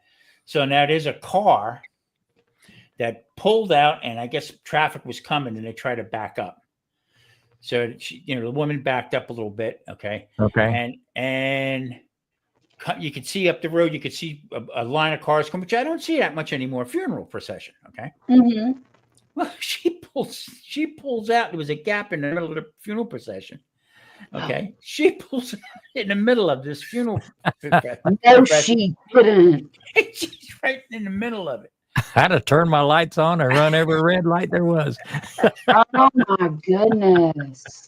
I thought that was funny. That tickled me. I said, boy, I don't want to get there that fast, lady. No kidding. I said, I'm thinking to myself, just a couple different jokes and stuff to say. I said, it looks like one of them families that everybody has to chip in to bury the poor bastard. and she invited herself right into that mess. Too funny. Oh my gosh. I don't know. She probably pulls in tight behind an ambulance too. Yeah. Nothing like intruding. Nothing like butting in. Unbelievable. Well, Tom, how was your week? It was pretty good. We had a decent week. I mean, just trying to get everything ready for the summer. Yeah. Had the guys come in and change out the air conditioner filters, and we're running the air conditioner already. We have 80, 89, 90. Oh, yeah. I have my thermostat set with the AC on all winter long. Yeah. Yeah. The only Yeah. time I turn my heat on is if I have company coming over. Mm. 'Cause I don't want to think I'm too cheap. Yeah. But generally I got a fire in the fireplace if I get a chill. Yeah. Rumpus, are you still cold a lot? Or is Yeah. that kind of going away? No, it seems about the same. I mean, it's just I normally ran hot and I don't anymore. Right. I got you. I mean, I couldn't hardly tolerate it anything above 70 at work. And we got Right. thermostat on 73 now. Yeah. Yeah. We But turned I hope it goes away soon. I hope I get off some of these meds. And Right. them blood thinners. That is so strange too, because now your blood is circulating so much better than it was before. yeah, And you would think that you would have been cold before and not now. I don't get it. Yeah. I don't get it either. Oh, thanks, Marcel. Y'all don't forget to hit the like button and subscribe and do all the YouTubey things. Because, yeah, that would be really nice. So my boss, I think my boss is 4 years older than me. Yeah. So I was teasing you the other day. We were looking at thermostat. And he said, "He's a little cool in here to you." I said, "Well, I'm comfortable." And looked up there. It was 74 degrees. I said, "You're just a couple old farts in here waiting for a Shaw in a rocking chair." That's funny. So I've been telling you, I got this pigeon problem. That's not really a problem. I just shoo them off. Nothing you can control without doing the obvious. Which Yeah. I'm not up to that right now. Anyway, so How close can you get to them? Oh, I get closer. No, I can. Yeah, I can. What about one of them little assault rifles, them little assault guns? Yeah. I don't want to be obviously open-minded on here right now about it. But I've been pre-seasoned. I've been testing the waters. But what I did was I moved one of the fake owls out a little bit further and lowered it. Okay. Okay. And you can watch them fly in. They spot the owl, back out again. So that might have something to do with it. I might have to just go up to the office and just like there again. I don't want to be a pain in the butt, but this morning I went out to my car and past the neighbor's house, and she's got the whole patio is full of breadcrumbs. Well, see, you can't fight that, can you? No. So I mean, so I just got to deal with what I got to deal with. I look like, get off my lawn, on steroids, okay, with the owls hanging and stuff like that. And she's feeding the poor birds. The lady upstairs says to me, you're not supposed to give pigeons bread. I said, I don't know. I didn't go to culinary school for pigeons on what they eat. I have no idea. She's no, that'll kill them. I said, oh, then answer my question. Yeah, good to know. Great. Unbelievable. I told Maria, break up some Alka-Seltzer and throw it up in the air for them. Yes. We used to do that with seagulls. Seagulls. Yeah. I never did that. No, some of the other boys did, but I never did. Yeah, I've seen people do it before, but I never did that. Thank you, Jane Joe. I never forget one time we were fishing back east. We all had boats, so I went out. My brother had a big 38-foot fishing boat, and we go out sometimes just me and him. So the whole idea was he was chief of police at the time, and the whole idea he's trying to be Johnny Good. You know what I mean? And he's got nitwit brother with him, younger brother, who could care less about anything. So we're in the boat, and I take the rod, and I cast it. He lost it. He went out of his mind. We're in the middle of the ocean. Where are you casting it to? Just drop it in. So, well, he does have a point. Yeah, he does. But I just did it to aggravate him. We went out to dinner one night. Okay, it was my other brother and his wife. There was 6 of us, me, Marie, okay, and my both brothers and their wives, my sister-in-laws. So at the beginning, the brother that was closest to me, we'd start out and have a baked potato, break potato open. I put the butter in it, put the sour cream in it, okay, the whole bit. Then I take the spoonful, and back then I had a big beard and a big mustache, okay. And I took that thing and when I put it in my mouth, I took the fork and I smeared the butter and the sour cream on my beard. Oh, no, And this is everybody's walking around with tuxedos on. And I continued to eat. So my brother, the chief, he turns around and says, "Hey, something on your face." Yeah, I know. Just kept eating. Oh, My other brother was wetting his pants laughing because I refused to take it off. But that's the kind of stuff we used to do. So case in point was we're in the middle in the boat, okay, and I take the rod again and I go to cast it, and he just got done putting chum in the water, fish in the water, so the seagulls are all around us. I cast up in the air and I hooked this seagull. And if you're not up close to them, they're good sized birds. They're good sized bird. This one's fighting me, only the string is up in the air. Like flying a kite. Uncontrollable. I tell you, the fun things we used to do.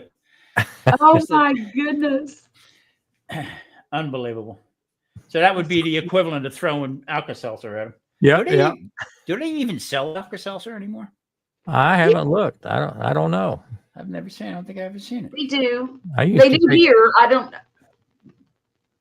I used to use Alka-Seltzer a lot, but I haven't seen it in a few years. You know what used to be the best was Alka-Seltzer plus cold medicine. Holy Moses. That was the best stuff. It tasted like dog crap, okay?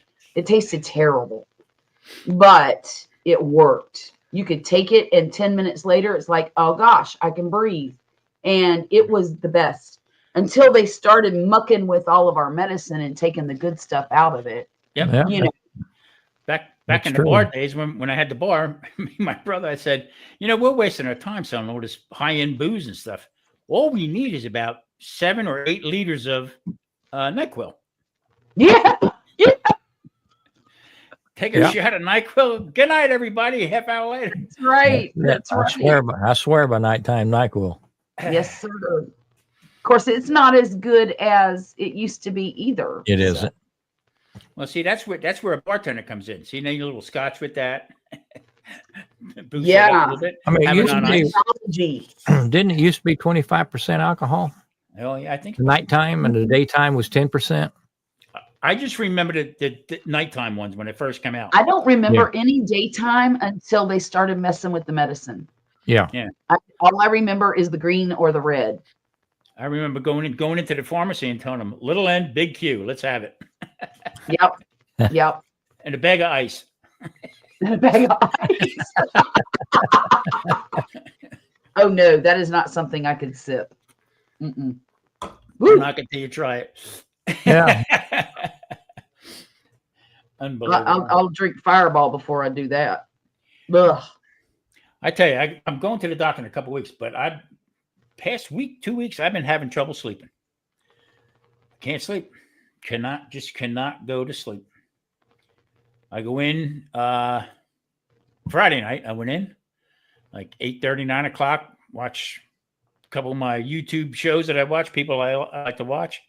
Mhm. Flip through YouTube and then start trying to settle down and everything like that. I was up till 5:45 in the morning before I fell asleep. Oh, Tom, welcome. Welcome to the Yeah. dark side. Welcome to my world. Yeah. Welcome to the dark I side. went to bed last night at 6:30 a.m. Wow. Yeah. And you I was sleep till when? Up at 8. Pardon me? Up at 8? I was up at 8 this morning Yeah. because my nephew was coming over. See, Wow. then here I think something's wrong, but oh, I'm good then. I just can't shut my brain off. It's not that I'm Right. thinking of anything important. I just can't shut it down. That's what mine does. As soon as See, I lay down, the computer starts running. Because with this grill thing that I got now, Grubs, I'm going to show it to you. You're going to love it because it is small and it is well built. And Yeah. you watch what I'm going to do with this. Not just hamburgers and hot dogs. I'm going to do a lot of stuff with it. They already do sent duck me. wings? What's that?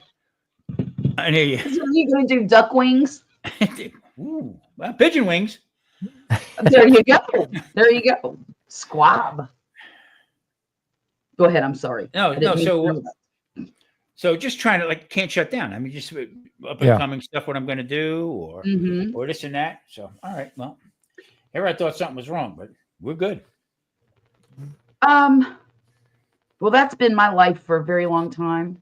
I haven't gotten more than about 4 hours of sleep at night, 3 to 4 hours at night in the last 20 some years. Yeah. Yeah. Now I do sleep a little longer than that, but I mean, we're talking 5 or 6. Yeah, but so I do take naps during the day. I come around 11, 12 o'clock. I start getting tired and I'll lay down. Sometimes I sleep an hour, sometimes hour and a half, but then I'm good to go for the rest of the day. Marie says, "Why don't you go lay down? See, you're exhausted, tired. Why don't you go see if you can take a nap?" I said, "I just can't. I just can't. To me, I'm wasting a day. You know what I mean? Nighttime is when you're supposed to go to sleep, unless you work in shift work. That's a different story. Yeah. You know? Right. But I feel like I'm, wasting the day, whatever. So I can't do that. I told her the other day, I said, I'm in bed now more than a happy hooker ever was. I mean, I just lay there. I mean, last night I flipped and flopped and then I hear a noise outside. I get up, look out the window, come in, make sure everything's shut down. Yeah. And then I stubbed the toe. Bam. Oh no. And son of a bitch, everybody can't sleep in the building, because I'm ranting and raving. That's okay. I mean, if you got to be up, you might as well keep everybody else up too. Yeah.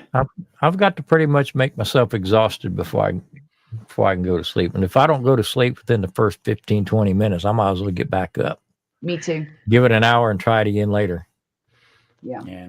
And see, my living conditions here, I mean, they're neighbors, so I got to be careful, about what. Thank God I got rid of the drums. Well, last night I went to bed kind of early. For me, it was somewhere between 11 and 12. And at 2 a.m, Poppy woke me up. He was scratching something. I don't know what, but it was the most awful noise. It was probably his chest because he's got chest hairs, and so it's louder. And I'm like, would you be quiet? What are you doing? He said, I had an itch. I said, all right, fine. So I rolled over and tried to go back to sleep. Tried to go back to sleep for like, I don't know, 5 or 10 minutes. Finally, I just got up. I said, I can't do this. Because I can't just lay in the bed. I don't like to do that. So I got up. I mopped the kitchen floor. I switched over the laundry, put some clothes in the dryer. He must have really been in trouble. Who? Poppy, No. I got to genuinely piss Vicky off before I get my house clean. No, I used to rage clean. I don't do that anymore. Marie You wakes know. up the next morning and she says to me, "Whew, I couldn't sleep last night." I said, "Not according to that pile of wood you got laying next to the bed over there snoring. You cut a pile of wood there, girl." Oh my goodness. I got an itch. Now I'm itching. Yeah. Unbelievable. You know, talk about itching. Yeah, everybody starts scratching, looking at, oh, I got an itchy. When I was a kid, I couldn't wait for Thanksgiving or Christmas or the holidays. Okay. Because everybody would come over. And I heard somebody say one time, a long time ago on Johnny Carson's show, that if you yawn, you make everybody yawn. Yeah. Pretty much, yeah. So I would sit, wait, everybody's sitting there eating their dinner, sit back like that, and I would go, "Oh." And that will go around Let's the see how table. many people. like a wave. And I told my brother about it. My brother looked at me as he come around after he yawned. He went, "Bingo." You did it. You did it. So now, my old age, now if I go sit in the doctor's office or something like that, I'll yawn. Just to see who's in the doctor's office is going to yawn. Everybody, the guy with the big bag of pills. He's like, Oh my. too funny. Well, it works. It does Yeah. work. 1, 2, 3. I am dreading tomorrow because I don't want to leave the house and I know I have to go do some stuff. How's the garden coming? Did you get anything popping up in that? Look at it again. It must have rained the other day or something. You had the video going. It looked really good. It really well organized and looked pretty nice. I showed Marissa. Thank you. Thank you very much. It is coming along. The tomatoes, I have little baby tomatoes on one of my tomato bushes. I have baby cucumbers, little teeny tiny ones like this big. I have beans growing everywhere. I went a little bush bean happy. And so where I thought there were blank spots in the garden, I would stick a bean in it. Like Grandpa said last week, I don't want to see any dirt, right? Yeah. And so I'm just plugging things in. And I think I went a little bit too crazy with it because I went out there the other day and I counted, and I have 109 bush bean plants that are about this tall now. Wow. I don't know what I'm going to do with all those beans, but I'm not going to pull them out because they're alive and they're trying to do a job. Yeah. And but I planted my leeks and my basil and some honey nut squash this week. Oh, nice. And they're doing okay. It took 3 days for this honey nut squash to come through the ground. I planted seeds and I already have little plants this tall. That's amazing. It is amazing. I guess this is like the perfect time of year to seed things, direct sow. So I did that and I ordered, oh gosh, what did I order? I don't even have a clue. Let me look. I ordered some seeds. And the reason I ordered them is because this garden place that I shop at sometimes specializes in, they really cater to people who have small spaces. So they have like container vegetables or smaller than the original size, and they're all hybrids. You have to buy the seeds because you can't save seeds from these plants and replant them because you don't know what you're going to get. You're going to get one of the parent plants, Okay. So I bought miniature cabbage, regular round cabbage, and then a Napa cabbage. I bought golden beets. Those are not miniature. They're just golden beets. I also got, what is this one called? Oh dear. I got another package of honey nut squash and some baby spaghetti squash. Ooh. And the spaghetti, they're single serve sized. Mm-hmm. They're real good. So, and the vines only get 3 or 4 feet long. So I can put them in a grow bag and maybe put a trellis of some sort, and they could just look like little ornaments coming off, So I got those. I got something else. There and I was don't one know lady who Yeah. did over her garden. She did made an arch from a 4x8 sheet of lattice, plastic Okay. lattice. Okay, Mhm. and she, as her squashes were growing, she kept putting them up into the lattice, and all of the spaghetti squash drops down through the lattice.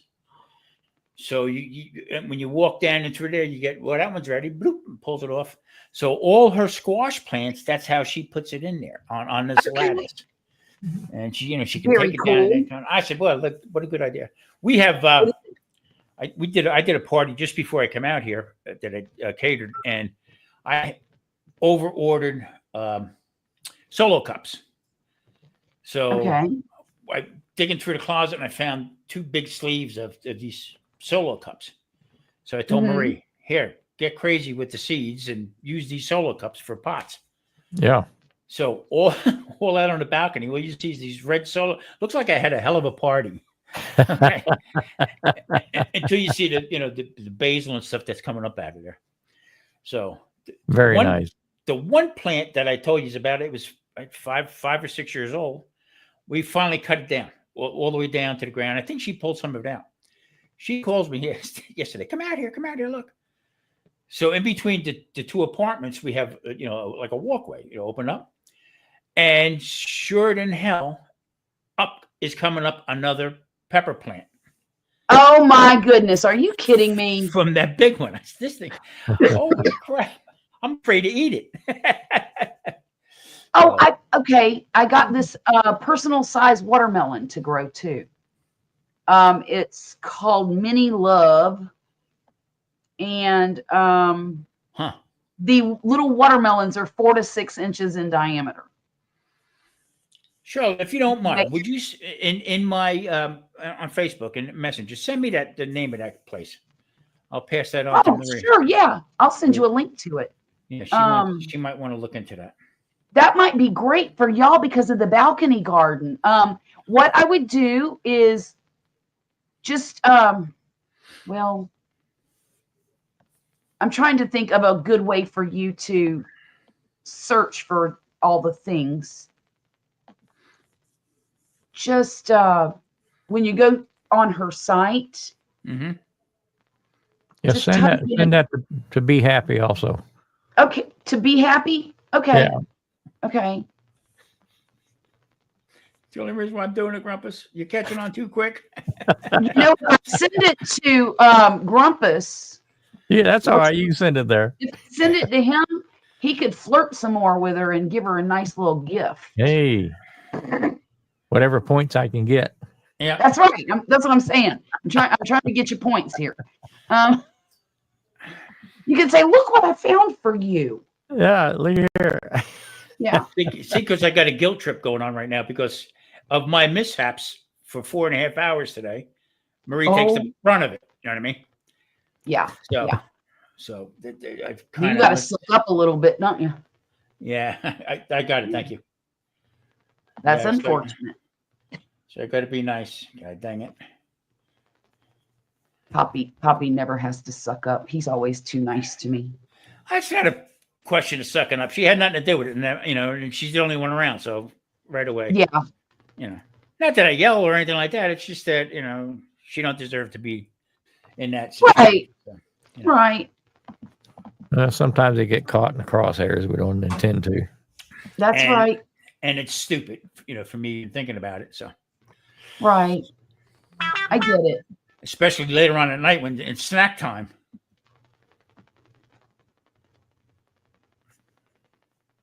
Snap time. Marie, can you get me? Yeah. Oh. Get the proverbial. He didn't took that little bell away from him, so he don't got much to run on anymore. And the bell she hit me with now looks like the Liberty Bell. Hey, Lucy, how are you doing this evening? How you doing, Lucy? Lucy. Good to see you. I haven't seen you in a while. Everything okay? Or are you just busy with life like everybody else? So I sent it to both of you. I think I might have sent the main page to the watermelon.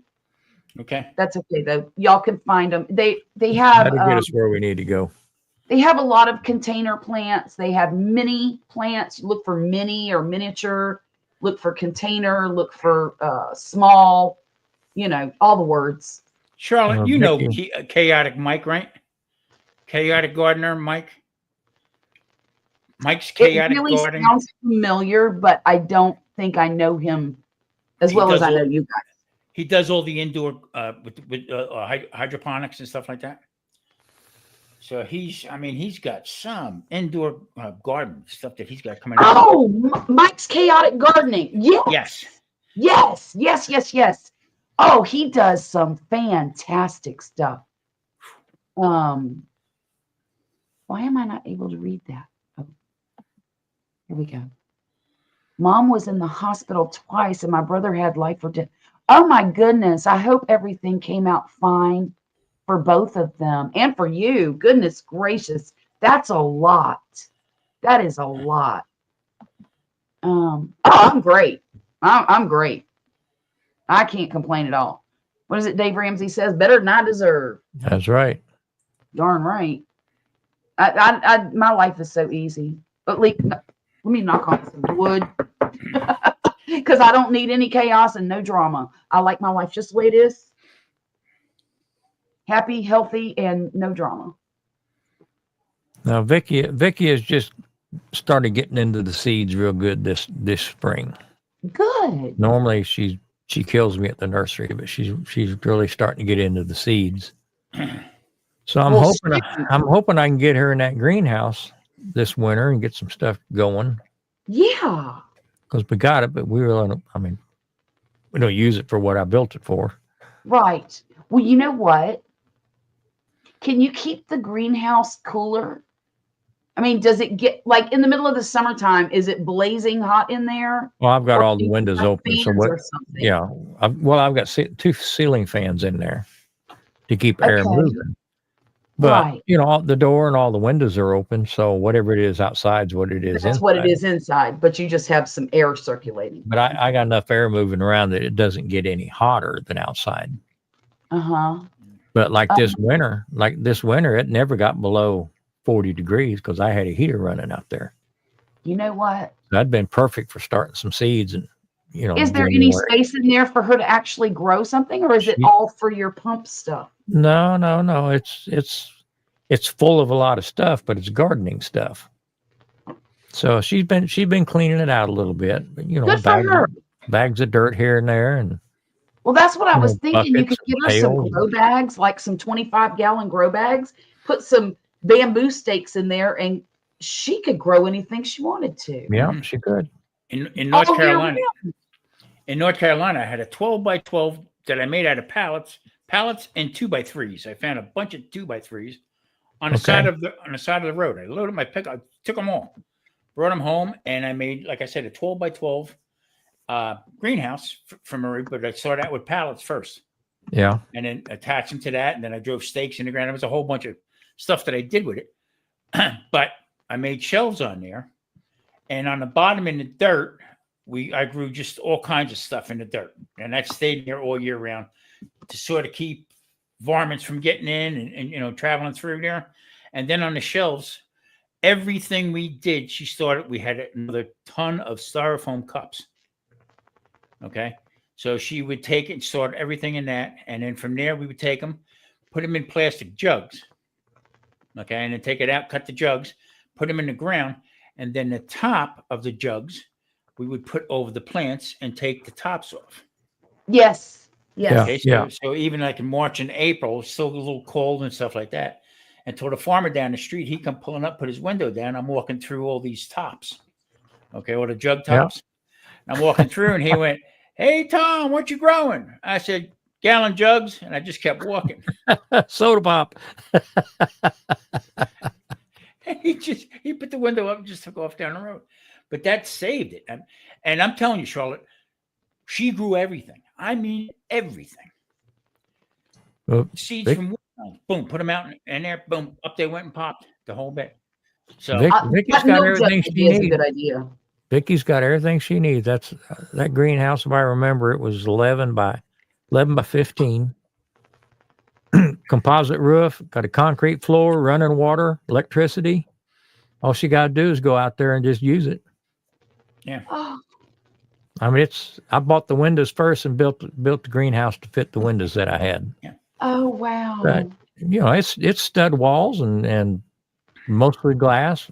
I did put a composite roof on it because people I'd talked to down here that had greenhouses had to cover them in the summertime. too hot. So I just put a regular roof on it.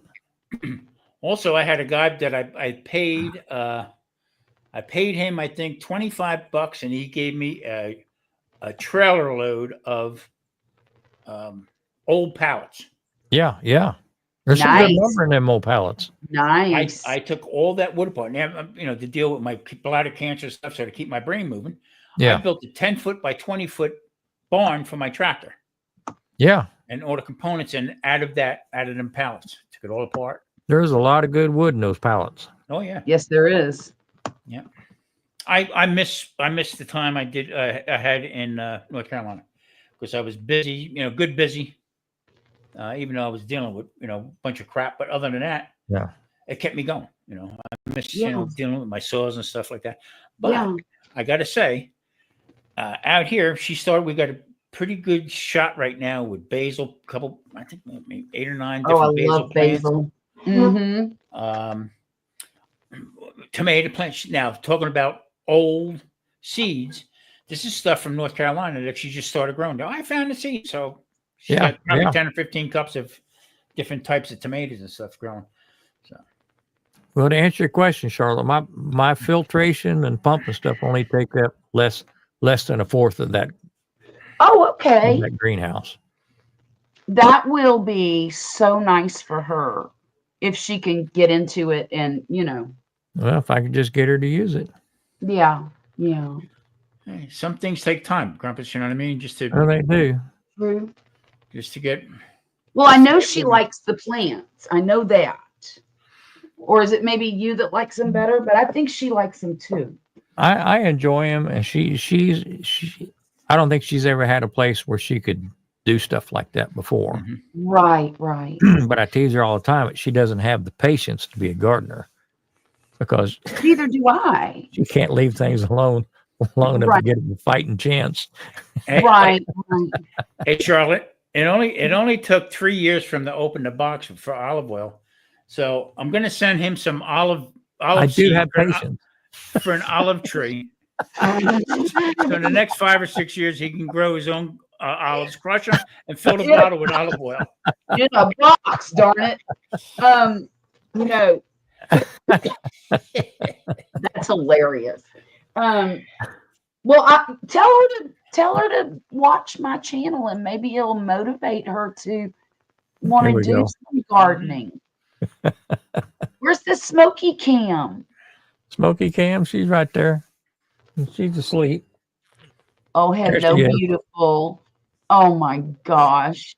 She is. She must have heard you holler her name. She did. Oh, how gorgeous. She is I cannot believe every time I see her, it just blows my mind at how pretty she is now. Well, you missed out. I tried to get her over there to you. I know you did. I should have went and got her. I was going to put a stamp on her and just mail it. You know what I think you did? I really think that you sent me the ugliest, most drowned rat looking picture of her. So Well, that's what she looked like in the beginning. And you said, well, she ain't going to come get her if I show her this picture. I do have a keto channel for animals, Grumpus. Oh, yeah.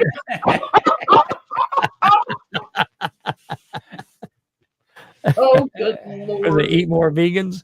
Yeah. Oh, my goodness. Unbelievable. Well, I hope that Mrs. Grumpus does get into growing some. Oh, I do too. Them seeds are a heck of a lot cheaper than the nursery. I know, right? And it's so much fun. Get her some squash. That's the best thing because Jeezy. they come up so fast. Squash and green beans. Boom. Charlotte, days. I save. I put a few dollars aside every payday all summer long because I know she's going to kill me at the nursery in the spring. Yeah. And I mean, she can go in there and she can spend $400 or $500 in Ooh, one trip. And if that's I a don't lot. have it set aside, just knowing that's what it's for, she'd kill me. Marie, out here, I guess trying to figure out what to grow and how to do it out here because it is hot. And Yeah. and the way our building faces, we don't get direct sunlight, but it's Okay. still hot. So Right. Marie's got to plan something. She's very quiet about it. You know, she don't say, "Well, let's go to the nursery. I need to get this. I need to get that." So she, like I said, we couldn't fit no more stuff in the car moving out here. And then finally, she pulls out this bag not too long ago with freaking seeds and Maria Appleseed. I felt like calling her. Oh yeah. Okay. but it fit in the car. But here's the point. So she started growing aloe Okay. plants, and the reason why we did that years ago, she used to grow to keep in the kitchen for me. Yeah. Just burn myself or something like that, because aloe will take the burn right away. Take the sting out. Yeah. It'd help you. Plus, you can mix drinks with it and stuff like that with aloe. It's very good for you. But but if you mix it with club soda or something like that, it's okay. It's good for your stomach. But we got now more aloe than what we need. Okay. And I put it over here because that keeps the friggin' pigeons off and any animals getting up into the balcony. Oh, yeah, yeah, yeah. Okay, good. Well, I went out there today and I looked. I said, Marie, it looks like barbed wire on top of a prison fence, the way this aloe looks. And I thought, so we agreed that she's going to pull it all out, fluff up the dirt a little bit, and I promise her we'll go to the garden center and put some flowers up because we got 2 big hooks, like to hang the flower. There you go. There, That'll stuff look like nice. that. We had that. Shoot. We had that last year. If that was me, I would put some vine and pole beans in there and let them hang down. And Hold on.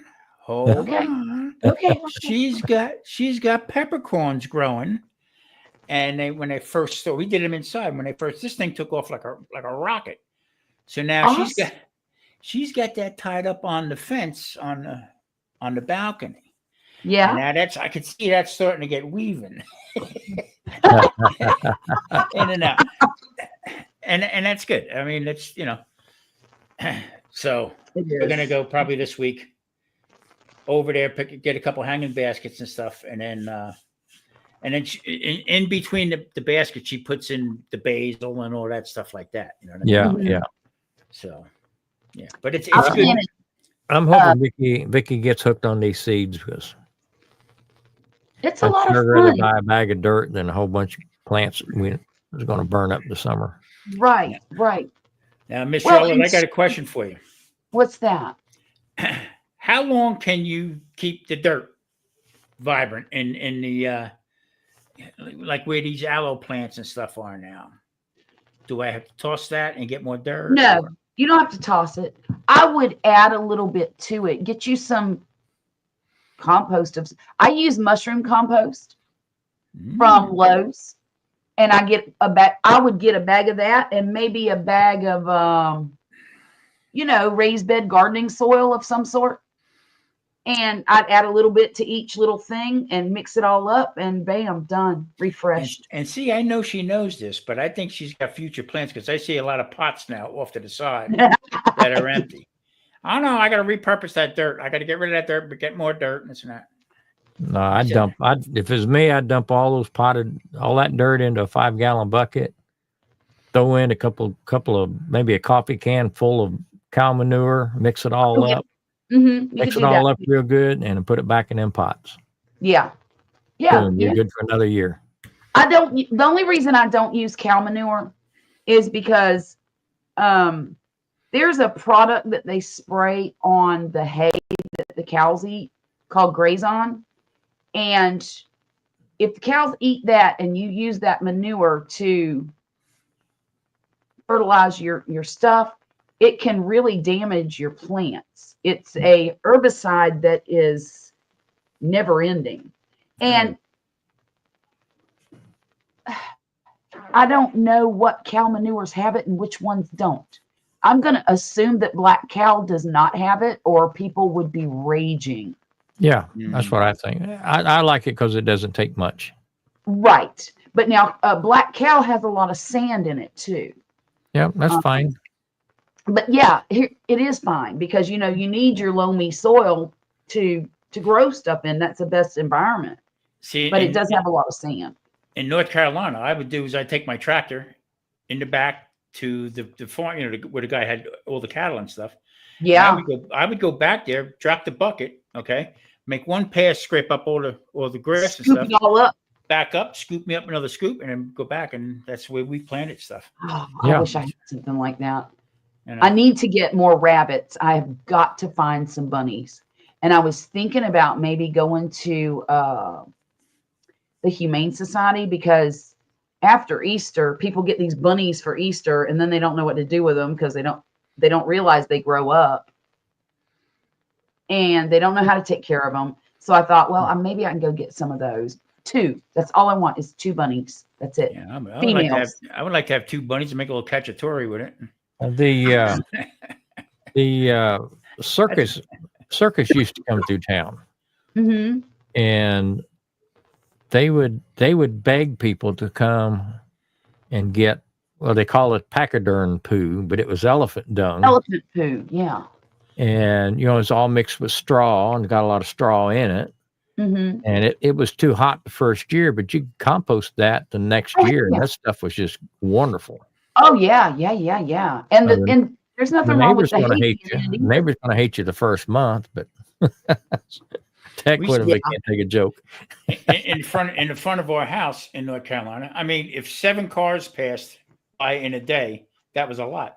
So in the front, what I would do by the mailbox, I would put like maybe a 1 bale of hay, and then skip a bale and another bale of hay, and just keep it right across like that. And in between, I would take like a saw, like a hole saw, and I would cut a hole into the straw, pull the straw out, and we would put potted plants in that. Oh, nice. Into the straw, whatever it was, and then that's how they grew until it would break down, and then we'd move along. I had along my fence line, I had sunflowers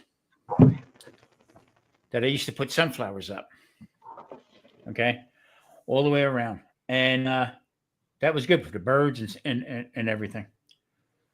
So, I wonder if everything's all right with Charlotte.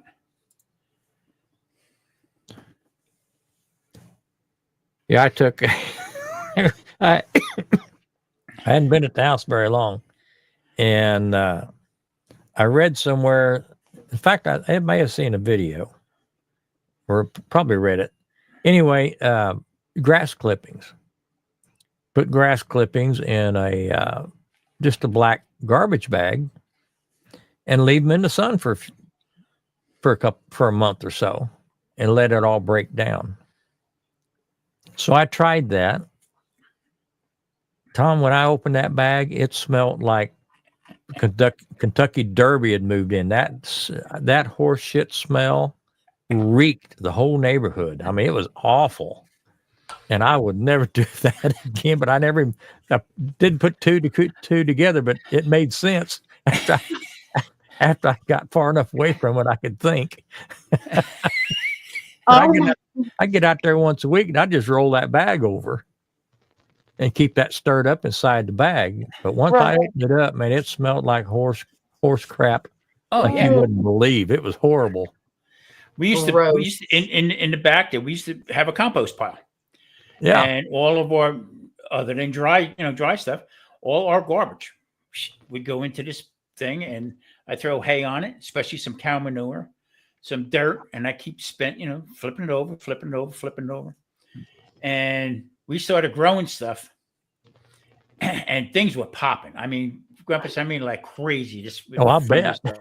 All right. I mean, the guy down the street come up to me and he said, "Hey, Tom, how much you want for a shovel of that?" What? What are you talking about? Take some. Take it. Yeah, take some. Then I got to thinking, man, hold on a minute. If this nut down the street wants some of that stuff that I got gold here. That means everybody wants some. So I said, whatever you think you could give me for it, knock yourself out. If you want to give me something, fine. If you don't worry about it. Yeah. Well, he leaves. Okay. He comes back and he's got 2 big jars of moonshine. Perfect. Here you go. So Enterprise. Nice. I figured it out. Okay. That moonshine back then was going for like $40, $45 a jar. A gallon. No, a mason jar. Oh, a mason jar, quart. Yeah, a quart. Oh my goodness. So I said, woo, okay. So he brings me up to. So then I started finding out that more and more things that you gave to people, they would pay you back rather than money. They give you something. They give you something else, whether it would be food or whatever, whatever. Yeah. Barter system. Yeah, the barter system. But the moonshine went, Beautiful. wow. So my brother lived in Florida, the same guy, the chief. He says to me, I want to make some limoncello, but I'm having a hard time finding Everclear. He says, down here in Florida. I says, well, we're coming down. I said, just hold off. So I brought him, not realizing I could do time for crossing state lines with moonshine. Here I'm bringing this into his house, and he's retired now. He looked at me. He said, "God, I can't believe you would do this." So a month or 2 later, he come back. I said, "Hey, how's that limoncello?" He said, "I got to tell you one thing. It sure had a tang to it." See, now I don't know how to make limoncello, but not limoncello, lemon curd. Oh, okay. Lemon curd. I need to learn how to make lemon curd because it is so stinking good. Yeah, it is. I don't know what you eat it with. I'm making in the next couple of weeks. I'm starting to make cheese. I'm going to start making some cheddar, and I'm also going to be making some fresh mozzarella. Oh, and I'm going to do a series on doing that for summertime snacks, I guess. yeah. And then with Tell me about the limoncello. How do you make that? How do you make that? It's actually lemons, okay, and also sugar water, like a syrup. Yeah. Make it into a syrup, and then add in. It's got to be natural or moonshine of Everclear. It's got to be a high proof, and you cut it down. But it takes time for it to. You got to make it, let it sit. You got to turn it. Okay. That and Zambuca I used to make. I used to make black Zambuca. The anisette, you can make the anisette the same thing. So, yeah. That's the kind of thing. In fact, with this little grill that I just got, I'm going to cold smoke cheese. That'd be interesting. Yeah, I miss doing that stuff. So I guess in my old age, I'm getting back in smaller scale, but I'm getting back into doing that kind of stuff again. Yeah. Nice, like a charcuterie board with some cold smoked fresh cheese. Oh gosh, that sounds good. Yeah. Very simple too. Very easy to do. Is it? Yeah, I mean, everybody makes it to be out. This is, it's got to sit and age. No. Right. I don't know anything about it. And Charlotte, that's exactly how I started doing it because I didn't know, but I knew there was a way to do it. Yeah. Just like making sausages and sausage and stuff like that. Mm-hmm. Once you get into it, once you start doing it yourself, especially making a cheese, everybody says, "Well, you're wasting milk and stuff." No, I'm not. I learned how to make cheese. Mm-hmm. Okay. And if I have the time, which I have the time now, to turn around and do that, that's what I'm going to do. Well, I mean, any education costs. Yeah. So, exactly. So if the cost is a little bit of milk, you say that's exactly. wrong. Well, that's kind of expensive cheese. Well, according to you, it is, but not to me. It's not. It's expensive in a store. Yeah. Darn right it is. That is no lie there. Look here. Here is, you ain't gonna believe this. You really got to get her into this website. Container zucchini. I don't know about the zucchini. What'd you say? I don't know about the zucchini. You don't like zucchini? You don't like anything green. I like zucchini, but my first wife got into growing zucchini, and we had zucchini every meal. If it wasn't boiled, Zucchini fritters. if it wasn't boiled or grilled, I had zucchini bread till I just couldn't stand even look at it anymore. Well, it only takes 48 days to harvest. Okay, It's a little miniature version. maybe I can trade it for some moonshine up the street or You something. might be able to. You just don't know. I think that's a great idea for you. I'll There's I'll also send people zucchini till they leave me alone. right. God. Good God. Hello, Mr. Grumpus. You just won 40 bushels. of zucchini. Oh my goodness. I actually have some seeds here of micro dwarf tomatoes. They only get about 12 inches tall. Okay. They're determinate. So whatever, they produce a glut and then they're done. But they only take about 60 days from the time they come through the soil. And I've got 1, 2, 4, 5. I've got 6 of them growing out there right now. My biggest problem with tomatoes around here is the birds get them. Oh, Net well, 'em. not in the greenhouse. They I mean, them won't. birds, I have a tomato starting to get red, and I'm watching it, and the birds are sitting on the fence looking at their bird watches. Yes. And I come home from work, and them damn tomatoes have a peck mark right in them. And then you get mad and don't even want anything to do with it. yeah, anymore. yeah. I mean, just it's Charlotte, hardly. have you ever grown grape tomatoes? Little Have grape I? Yeah. Yeah, little grape lots of. tomatoes. Did lots you of make a sauce with them? Oh, yeah, yeah. I put tomatoes in the pan with some feta and I forget what else. I put red and yellow peppers in with it and Speak my olive language. oil and basil. And all you got to do is bake it for like 20, 30 minutes and stir it up and you got sauce. It's delicious. I made some fresh homemade pasta. Okay. And when I went to the store, they didn't have plum tomatoes. Okay. They didn't have little cherry tomatoes, but they had a crap load of grape tomatoes. I love grape tomatoes. I took them. Marie washes everything we bring in the house, washes. Yeah. And then I took them and I put them, didn't even cut them, nothing. Put them into a black iron skillet. Yep. Big high side one.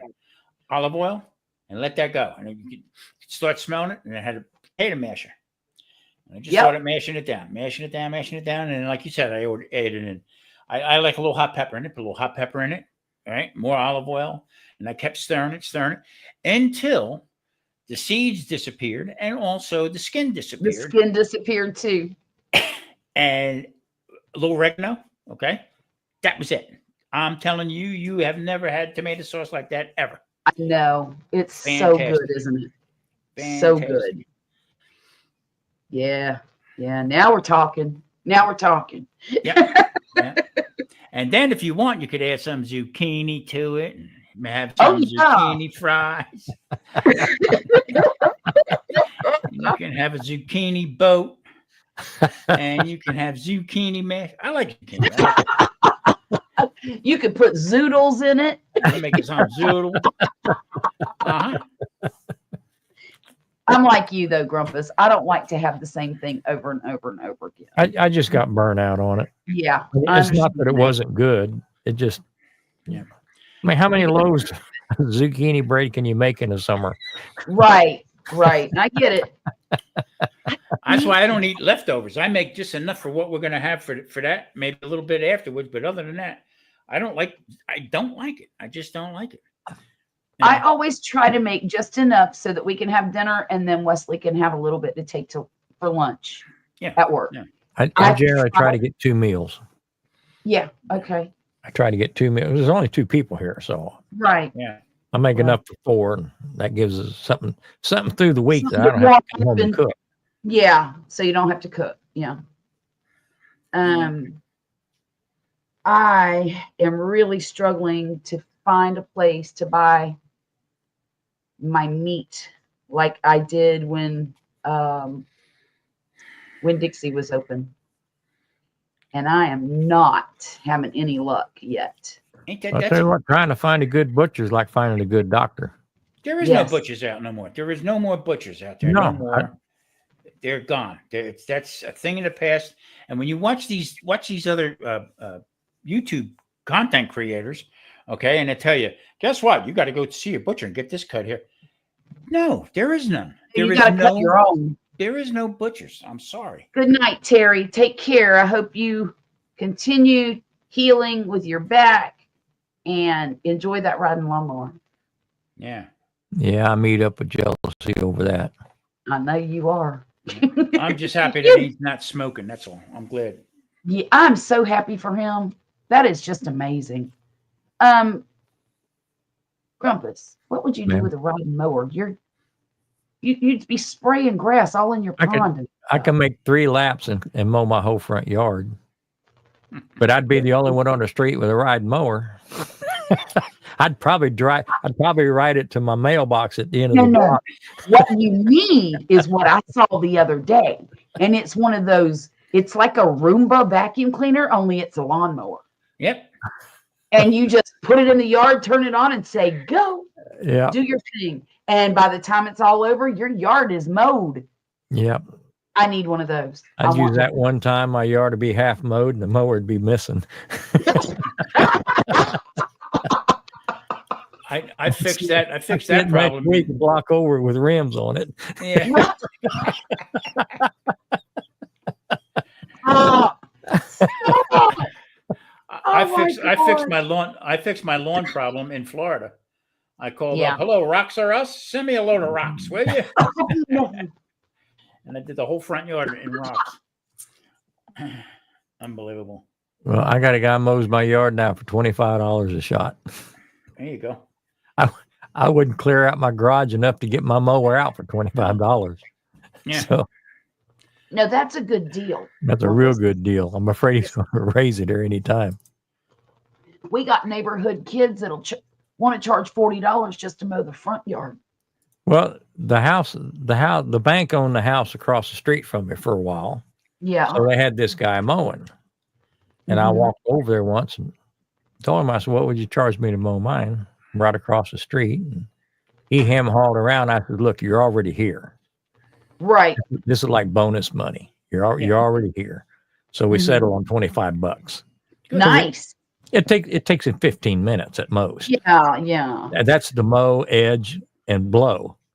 Okay. So well now now that house across the street sold and he's still coming over here mowing my yard. So For I don't know how much longer $25. that $25 is Don't going say to ride. nothing. Here, That's great. here there's 185 units here. Now we used to have grass in certain spots. Okay. Uh-huh. So up with the sales offices, they took out the regular grass and they put in artificial turf, which looks real Right. good. So now these guys the landscapers come in, and what they do is they walk through property with the blowers. Yeah. That's about all that's left. Pick it up and it's over with. I mean, and what they did was they turned around and they started finding big organizations or big groups that were watering their grass, and they would water Finding them? finding them because the water's tight. Well, is So- that reservoir still low? You Oh, know which yeah. one I'm- Yeah, Is it's down there. That'll California be takes low for most of it. years. Yeah. So what they're doing now is everybody's converting. You're getting a tax break if you take out your grass, put in artificial turf. So now what they do, rather than cutting grass, they vacuum it. Get out of here. You think I'm kidding? They got riding tractors right now with vacuums on it with the bag in the back. I'll be darned. Wow. Right. Yeah. I said, well, look at that. Hoover, what do you think? Hoover took over. You know what? I might get one of these for Puppy for Father's Day. Husqvarna Auto Mower, $4.99. it's 115 horsepower, and it'll mow a third of an acre. How many horsepower? 115. But what you got to do is you got to put in electronic fence, buried electronic fence around the yard, so it doesn't go I beyond got a that real point. fence. Why do I need electronic one? You got what? I have a real fence. No. Because it'll go up to that point and reverse it. It'll go right through Okay. that. It'll go right through the fence. So it's got electronic sensor on it on these What do mowers. you mean it'll go through the fence? It's a chain link fence. You don't understand what I'm saying. You're right. The mower itself, okay, has a Uh-huh. signal on it, okay, that when it comes to the boundary line, it turns it around and goes back, almost like a Oh, dog. okay. I'm Yes, the sorry. map. Has to map your yard. Yeah. Okay. 125 horse. That's huge. 115. But that's Still, still that's it's a huge. I mean, a 115. regular mower, it's 3.5 I know. is an average. Maybe 6.5 it's is a nice one. It says 115H. I'm thinking that's I don't know. I could be wrong. You sure it isn't 1.15? I'm positive because I'm looking for dots. All And right, well, shoot.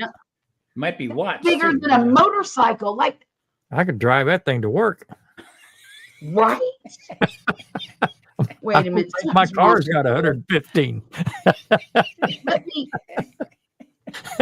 My car's 1.6. Well, horsepower. okay, wait a minute. Okay, here's the real deal. That is not true. That is an advertising faux pas. All This right. thing is battery powered, Right. 18 volts, covers 0.4 acres on one charge. And that's all I know right now. With Yeah, a but- limited number of obstacles. Well, we have obstacles. Can Yeah. handle a slope with an incline of 30%, 30 degrees, 30%. I don't know. They put And- percent. The obstacle is $499. Yeah. Oh, shoot, if I thought that it With a would drinking problem. Yeah. no, see, that's not an obstacle for me, and I'll tell you why. If I can buy something for Poppy for $500 that'll keep him from having to push that lawnmower, other than my 16-year-old son, I was getting ready to say you got a 16-year-old son. yeah, but he ain't going to be around forever, you know. If I can get him Use him something- while you can. But for the Oh, time I do. being, I do. Worry That's about like- before he leaves. that's like getting 29 cents a gallon for gas and green stamps. No, I would do that for him. I would get him that. I really would, because y'all just don't know how bad he suffers sometimes. With this walking When in the legs and stuff. Sure. No, I get it. I totally get it. But sometimes that kind of stuff right there, you're better off getting a service to come in. But buying something like that, there's more work to it than meets the eye. Yeah. Yeah. You got to I put the could- boundaries in. You got to map it out, charge Right. it, and all that stuff. Sometimes, Y'all, some of these things are $2,000. Charlotte, when I was at the National Hardware Show for Monument Grills, Yeah. take a break and we walk around and go inside there, and there was a ton of these self mowing things. Okay, and I found it kind of odd out here because we're in the desert. All right. Right, So- right. And most everybody, I haven't seen anybody with a real huge yard and stuff like that. So, but this is to get into these big box stores. It's basically what it was for. Mm-hmm. And they said, the guy said, it is actually right now a dying business. No kidding. Yeah, he said, because it's just people just don't.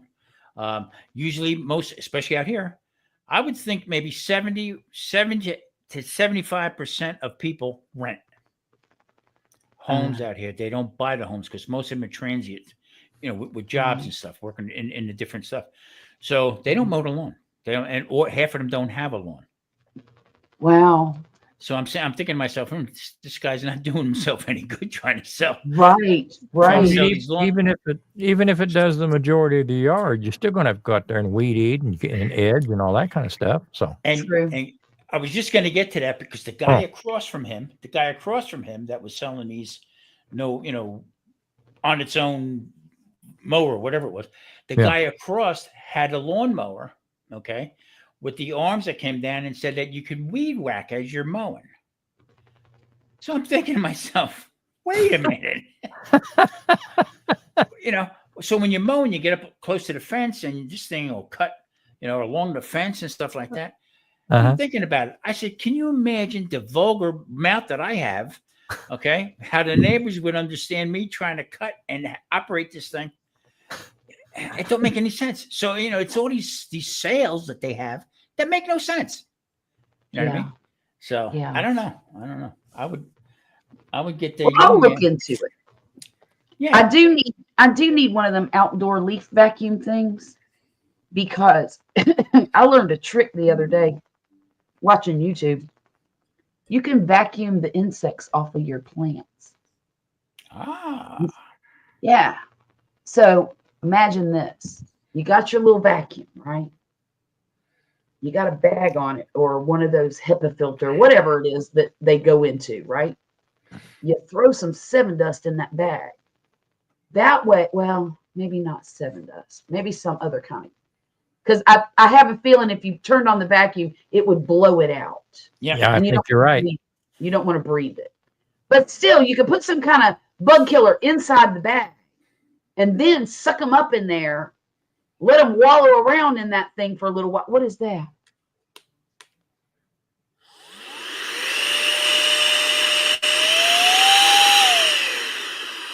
That'll suck them up and chew them out. What is that? It's a blower. I got tired of trying to with the cans of dust, the air, through my keyboard and stuff. Yeah. You need to send me a link to that.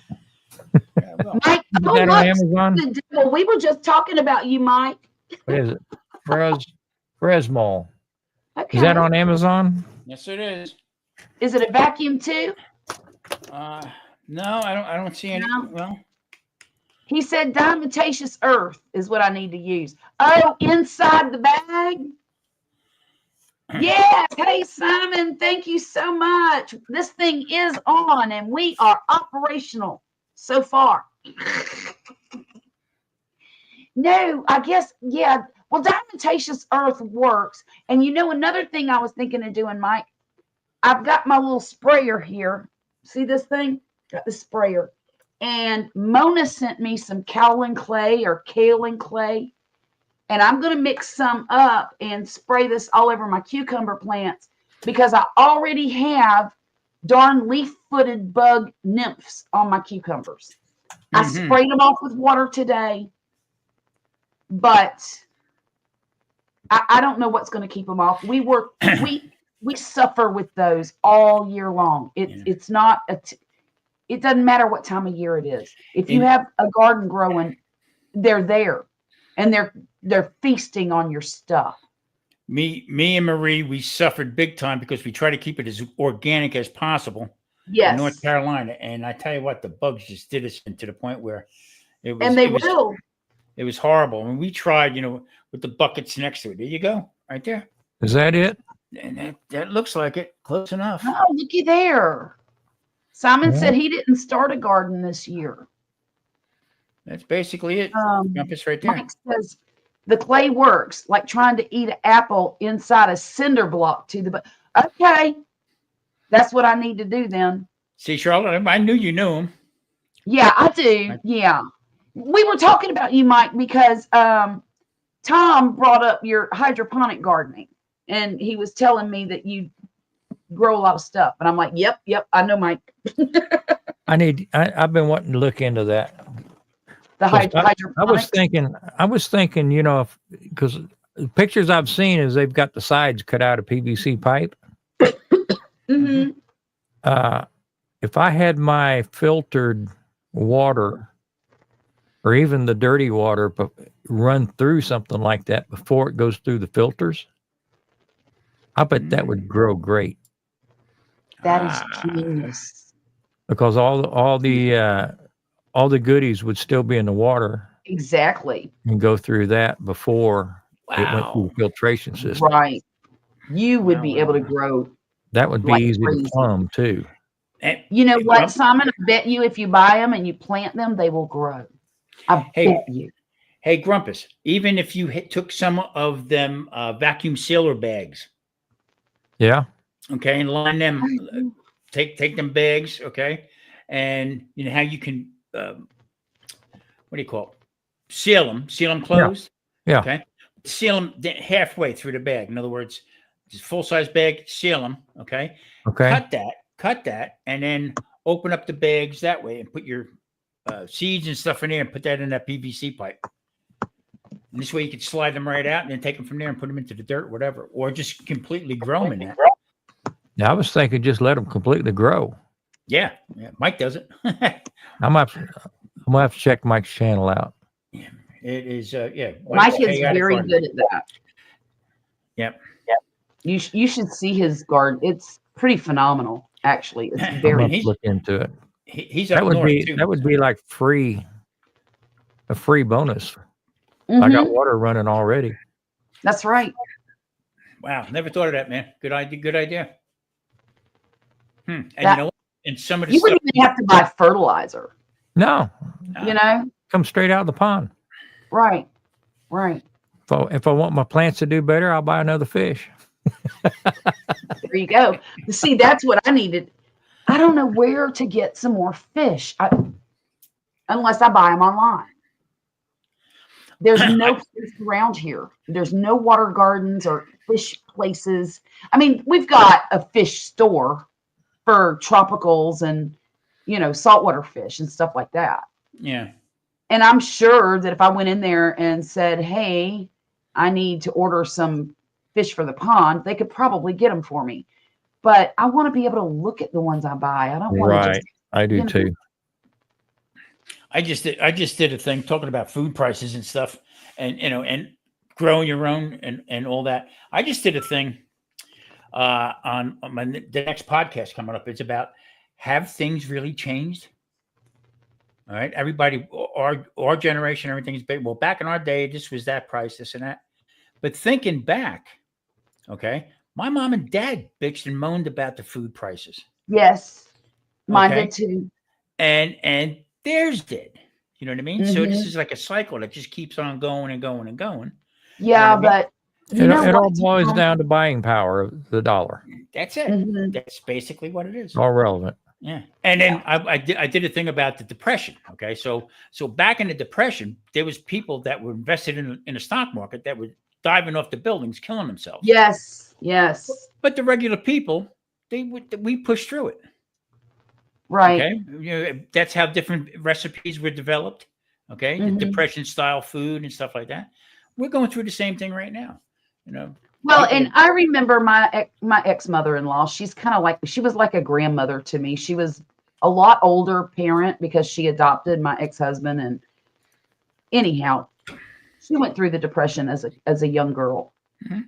And she said, we grew up poor, but we didn't really know we were poor because everybody else was too. That's Yeah. true. That's true. On my channel, I write a lot of the music and all of the lyrics and stuff like that I do, and the different styles that I do. But it's mostly AI that comes up with it. Okay. But what I did was I put down where there is a big difference, because I'm Irish, and back in the day we were called mix. Okay? Yes. In the city. So our food is potatoes. So everybody would call us, or here comes the mix with a sack of Mickeys. And that's what they called the potatoes. It was Mickey's. Sweet potato was a sweet Mickey. All right. Okay. And it was a slur back then until the Depression hit. And the poor people who would do it every day, put a potato on a stick on a fire. All right. He took that potato and handed it to the guy next to him, who happened to be a banker who went broke, sitting out in the middle of the street, having dinner with them, splitting the Yeah. Mickey. You know what I mean? Yeah. Yeah. So that's basically how I see it. It's just different times. That's all. I mean, hey, what Mike said. It's a what is it? Hydroponic gardening with fish is called aquaponics. Aquaponics. Yeah. Very Most well. comfort foods are struggle foods. That is true. Yeah. So Okay. yeah. And you know what? The funny part about it is, all the different ethnic groups went through it. Okay, Italians were spaghetti Mhm. vendors. Yeah. Okay, because they ate the Mhm. pasta and stuff like that. So you put it all together, and when you go into a restaurant and you have a plate of a pasta that costs $49.95, when you can go to the store or make your own for 99 cents, Right. that's picking apart ethnic foods. Okay, and it's at its best. It's the marketers who are the geniuses out of this whole shoot match when it's all Yes. said and done. You know what I mean? Yes. Look, there is no food that I like much better than plain old navy beans or great northern beans cooked all day with ham hocks. And you take a half a cup of rice, stick it in a bowl, and pour that bean stuff all over it. Chop Right. up some onions, scatter them on the top, put some pepper on it. Good God in heaven, that's an amazing. I love it. Yeah. That is my. When I was a kid, my stepmother would ask me, "What would you like for your birthday dinner?" And that is what I wanted every time. Beans Yeah. and rice. Of all the simple Yeah. meal, it's just so simple. my Ham hocks are $5 a pound. exactly. That's my point right there. My Oh, yeah. my mother-in-law used to make little meatballs, okay, Mhm. and would make it in a chicken soup, okay, with escarole in it. All right. Oh, yum. And then beat an egg up and then drop an egg into it and scramble it up. And everybody would go crazy for it. She would call it belly wash. Belly Okay. wash. This is what you're gonna have. You're gonna have some belly wash and everything is good. Hunk of old bread, dunk it in there. Oh, And I said, we got talking to her. I said, Mom, I said, why? Everybody loves this. And how come? She said, because it's old school food. Broke. yeah. We were stone broke. And not to show everybody that we were broke, we brought all this food out, and guess what? They loved it. Yeah. So right now you buy tomatoes that come from San Marzanos, that come from a certain part of Italy right now, and you pay a ton of money for them. But Yes, you do.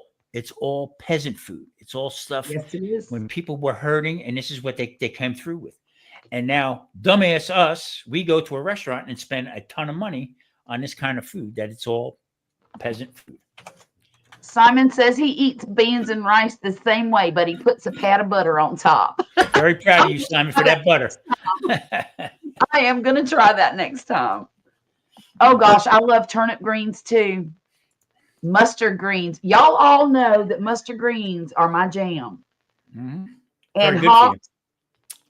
Oh my gosh. Any I kind of love 'em. greens like that are the best thing that you can put in your system. I'm telling But No, I again, love greens. that is also peasant food. you. Mhm. You know, So doing the research on this, I'm going back in time, and I'm taking recipes that I had. Marie's going recipes that when I would get done work.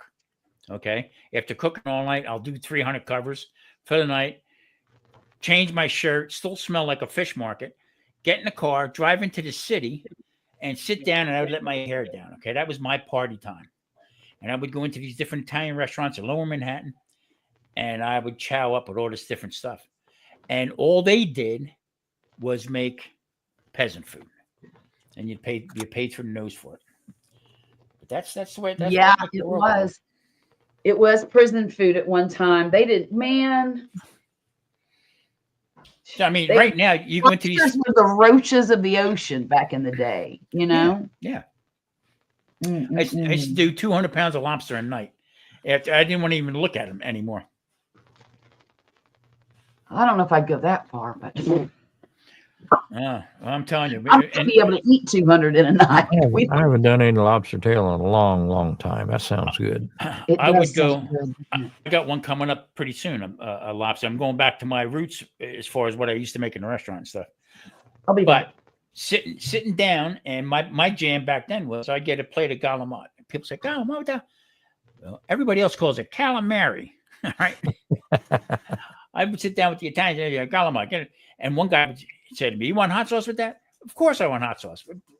My ears would steam would come out of him. That's how hot it was. I wouldn't let on to him though.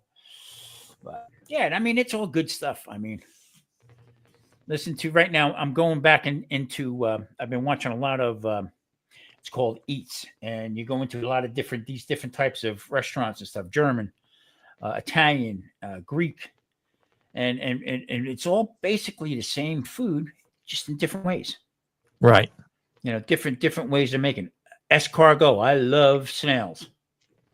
Okay, done right, they are fantastic. But then you see different ways that people make them and stuff. So there again, ooh, snails. They're freaking delicious. Right now, they're probably $17 or $18 a pound for a bunch of shells with little bugs in them. Yeah, I've had those twice. I mean, I could take them or leave them, but I did try them. Yeah, it depends on their cooked. I do mine with lemon butter, parsley, and sherry wine. Oh yeah. Mike said, you try to buy stew bones, oxtails, etc. It's more than steak. Oxtails are ridiculously expensive. Mike, I go right now. I get my oxtails and I get my shins and stuff. I get them from the ethnic stores. I get them from the Mexican store, La Bonita, and I get the oxtail and stuff from the Philippine store. Can't find them anywhere in any American traditional store. You just can't find them. I'll be darned. Nope. And Simon's craving shrimp and lobster tacos. I'm right there with you. I had tacos for dinner. I had taco steak carnitas, and they were freaking delicious. Yep.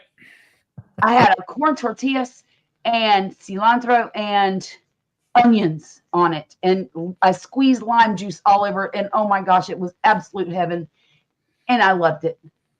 I just really needed those tacos.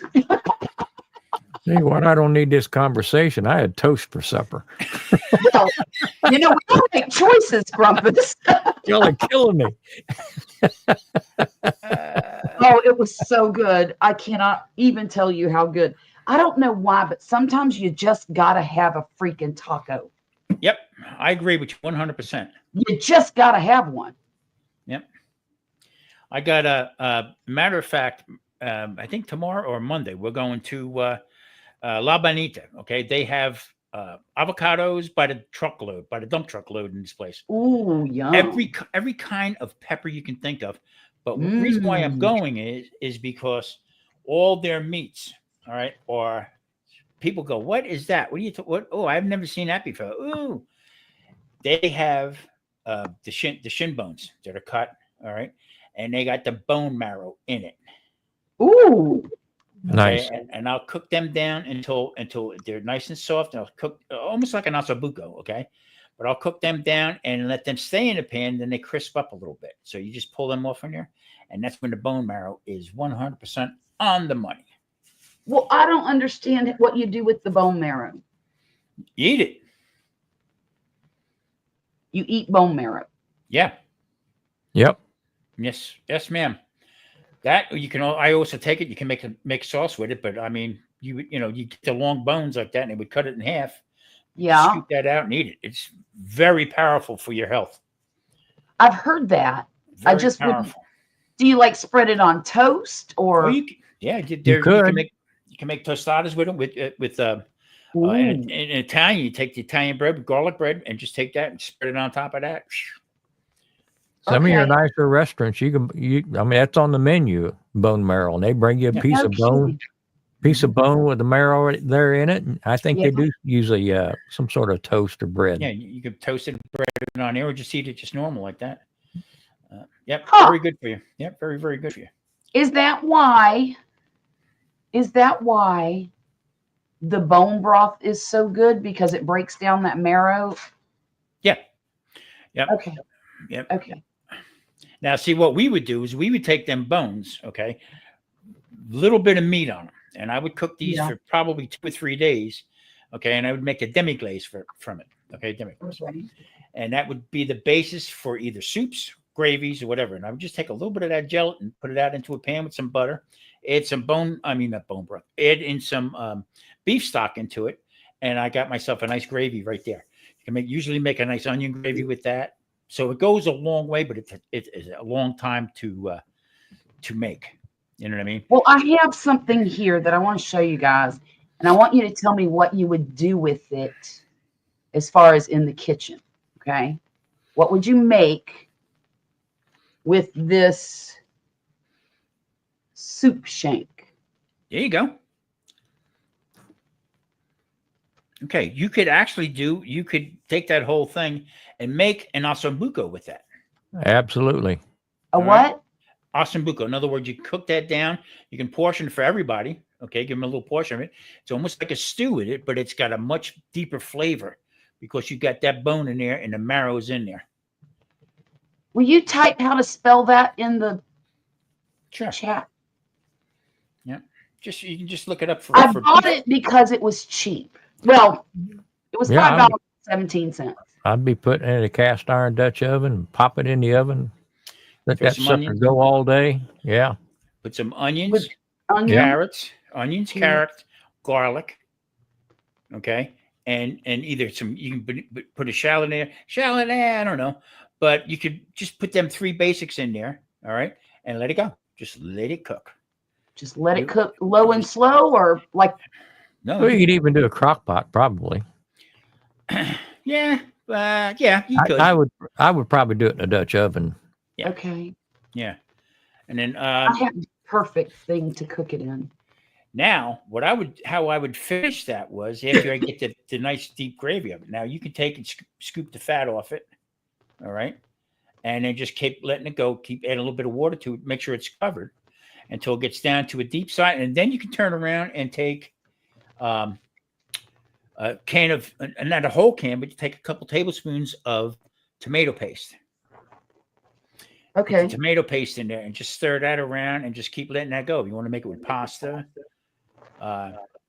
you can do any kind of side with it. But I'm telling you, deep, rich flavor. Whoop. Yeah. I would serve that with some mashed potatoes. Yeah, I would drink- take- some red I would- wine. I would take the meat out of the pot and I use an immersion blender and blend everything else up for Mhm. the sauce and the gravy. Now, I would take my Chianti. This is where I get stingy. Well, yeah, you'd have to put a little wine in it. I would put a glass of wine in it and let that cook halfway through. Yeah. This way everything cooks out of it. But then it starts thickening up. Gets that nice deep, almost like a dark, silky. When you get to that silky part of it, you're getting there. But the topper I'm there. is but the topper is like a tablespoon of you don't want to overpower it. A tablespoon of the what do you call it? Tomato paste. And finish it that way. Oh, I'm telling you. Okay. That was big money with that. Big money. That really sounds delicious. Really It is sounds But delicious. see, Charlotte, here's what my point was. Getting back to that simple stuff, you picking that up and showing me that right there, that's got me nuts right now. Oh, Thank me you, because too. I ain't gonna sleep tonight. But Well, I didn't know what to do with it. I just bought it because it was cheap, and I thought it was $3.89 a pound. And I thought, well, I think it's cheaper than most of the meat that I've been able to Mhm. buy lately. Well, it's like Mike said, just cook it till a fork pulls it apart. yeah, Okay. Okay. Yeah. It sounds really, really good. Oh, I'd use cannellini beans and penne pasta. Oh gosh, that sounds good too. Yeah. I would take portions of that. You know, like normally when I do that, I'll make one bone per person. Okay. Oh, okay. But what you have there is pretty good size. So that Yeah. tells me that's the top part. So if you look at a pig pork picnic, okay, with that bone there, that looks like the top portion of the leg. Yeah. Yeah. Okay, that looks like it's cut that way. It does. So down, what I would do is I get down when I get it, I get down to the bottom of it so that you're right in the femur bone, okay, and the meat's around that, the muscles around that. That to Right. me, what you have right there, that looks like to me, it wouldn't take that long to break it down to be a lot more tender Okay. than the lower portion that I'm talking about. You know what I'm saying? Okay. But the bone marrow, that's what I'm getting at. The bone marrow in that whole hunk of bone right there, that's the flavor. That Okay. gives you that Okay. deep beef taste. Yeah, that we because look for. it's huge. The bone, I see the bone, but I see that marrow goes all the way. Yeah, Right. that's a The good big- slice. Yeah. Yeah. Good slice. Man, I'm mad at myself that I didn't get more of them, and I can't remember where I got it. Boy, I tell you, that you are right up my alley, because when I do go buy something like that, and then I say, I just get one, and then I get home, I need to invent an ass kicking machine or something I can strap to my belt, pull a string and kick myself in the ass. Because when I make it and I watch like Maria, and she'll look at me, she'll go, "Oh God, this is really good." You know, You know, that what you just said sounds absolutely delicious. And even if I just make it for me, yeah. But Charlotte, there's no rules to it. Okay, what you add into it and how you enhance it, that's Yeah. you. That's the artwork of cooking, right there. It's more method than recipe at this point. Right. okay, okay. So you turn around, you make baked mashed potatoes. Mike said mashed potatoes with that gravy over the wine Yeah, that gravy over sounds top. really good. Or Yeah. port wine. Make it with port wine, gives it a little sweeter flavor. Okay. You know what I mean? So All I have is Merlot for red. that's good. I do have some German wine up there that's never been opened, but I don't really want to open that. It's for mulled cider. Mhm. Yeah, I'm kind of mad at myself. This is 1.33 pounds. And by the time you get done cooking and you get it to where you want it to It will have, be this big. I'd just go to Walmart and buy a cheap bottle of wine. yeah. Well, I mean, the Merlot that I have is in a box, for crying out loud. And- So, I mean, That'll work. Yeah, and see some of these shows that you watch, and I get it, okay, but it makes me mad because you're telling people to do something that don't have to be done, okay. When these old style cooks, when they would put a dinner together, they used everything they had around them. They look around, oh yeah, this looks good. yes. Yeah. Get in there. You know, it's not $150,000 bottle of champagne that they're putting in there. It's some cheap gut rat that they put in here. Yes. And next thing you know, it comes out good. Yes. Oh yeah. Oh, Mike said leeks or fennel would be good too. Good Fennel grief. seed. Y'all are making me hungry now. I want to cook this I'm tomorrow. starving. Yeah, Simon, I'm married. Peanut butter. Yeah. You're right, Mike. It's the marrow that makes your lips smack the shit out of your nose. Right? Okay. Well, I'm gonna. This is a beef shank. Yeah. So I think it's gonna be really, really good. Yep. Now that I know what to do with it. So at the Oriental store that I go to, they sell that three pieces. So it's one part that they cut 3 times. So you can see it from the bigger size down to the And it small goes size, down and to down the- and down. like that. So I cook them all together. Matter of fact, I do it in the Dutch oven, but one of my shorts that I did right now is probably, I think, 14,000 views of me throwing that shank into the bottom of the pan. No kidding. People keep just watching it. You know, Now let me ask you this one question. Do you just pile all the ingredients into the Dutch oven and then stick it in the oven? no, you want to brown it first on top. Okay. Okay. With olive oil. I use olive oil and butter. Okay. Mhm. They both complement one another. The butter doesn't burn with the olive oil. It's a high smoke. Right. So what you want to do is you either want to get one good side that is you crisp up a little bit. Okay. Okay. Flip it over onto the other side. Once you flip it over to the other side, then you want to add in your onions, the stuff that's going to take the longer to cook. To cook. Right. Okay. Would you Okay. flour it?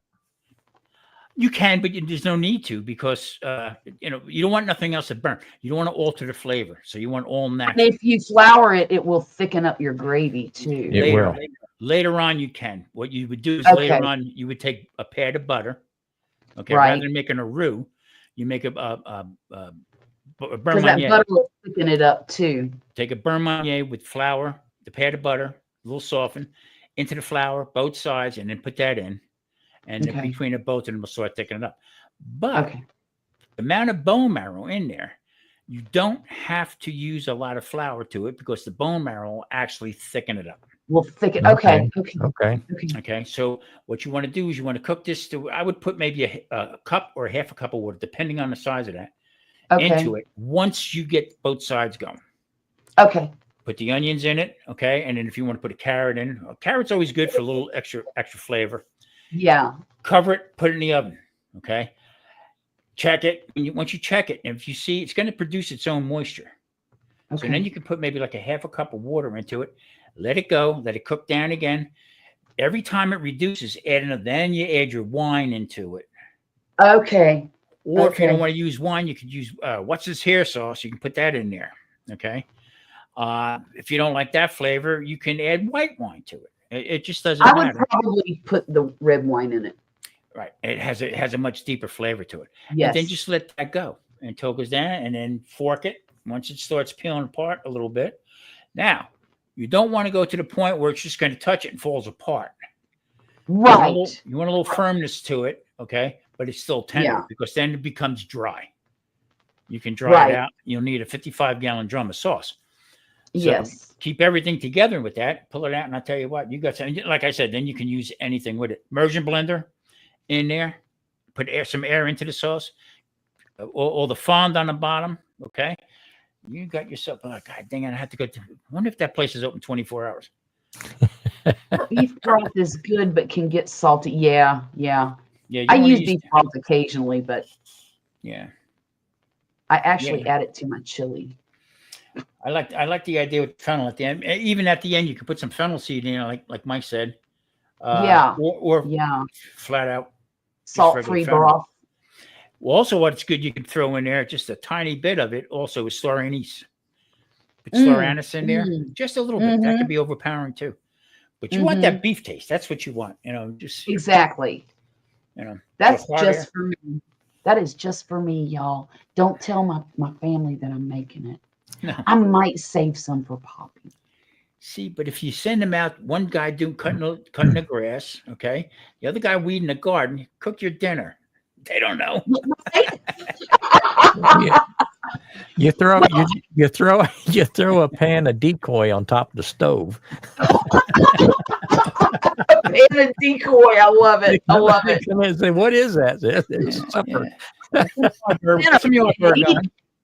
Make them some beef stroganoff. Throw you some onions in a skillet and just let them go. Yeah. Right. Right. So in the one Italian restaurant I used to work at, in the afternoon I'd get there and what I would do is I would start they have the ramekins that they would do the roasted garlic in. Mm-hmm. It's all clay, and you pack them in there and throw them in there. So what I would do is I would take them, and where the air conditioner would blow out, especially in the summertime, because they had them. I don't know what they called the heater air conditioner combination, and mini splits. Yeah. And I would put them around a couple of these clay things on the floor by these mini splits, and the garlic. So the people would. And the garlic would get you, bang, right off the bat. And they sit down, and next thing you know, oh, man, this smells great. I'm hungry. Yeah. That's funny. Mike says he'll keep my secret for a bowl of my a boot. How do you say it? A busco. Ossobuco. Ossobuco. Yeah. Yeah, that sounds really delicious, and I'm gonna make some. Oh, they do it with veal too. Yeah, veal Oscar. That's veal. You can do pork. I like the That's beef better. The original. Yeah, veal. Oh, I gotta get something to drink. I'll be right back. Okay. Yeah, he's going to get a bag of chips. Yeah, I'm gonna have a great time with this. I know I didn't get that at Walmart. I know I didn't. I can't remember where I bought it. And see, that's the stuff. That's the stuff that people don't. I don't want that. They're looking for the ribeye. They're looking for all that other crazy stuff. That's the stuff that I miss buying in the store, because if you do it right, it's better than ribeye. I don't care what anybody says. Well, I used to love oxtails. I would put it. Oh gosh, I used to date this Cuban guy years and years and years and years, probably 40 years ago. And his mother, God, I loved his mother. I liked his mother better than I liked him. She was the most precious woman I've ever known. And she taught me how to grow roses, and she taught me how to make oxtails the Cuban way. and well, her way. And goodness gracious, she would put vinegar in it and tomato paste and onions, and I forget what else now, but those were the 3 main ingredients that she put in it. And it would cook all day in the Dutch oven, and it was just so fantastic. But I cannot afford tail anymore. It's as expensive as a stinking ribeye, and it's ridiculous. Yeah. See, and there again, when I say they, well, they're doing this and this and that. That's just a figure of speech. Right. There was a thing on there, damn it, if I can remember for you to watch again, and it was pretty simple about growing stuff, growing vegetables, corn, and stuff like that. How it is all modified. The beef is modified, the pigs are modified, chickens are modified, and it goes through the whole thing. Yeah. But have you seen chicken breast lately at the grocery store? They're mutants. Yeah.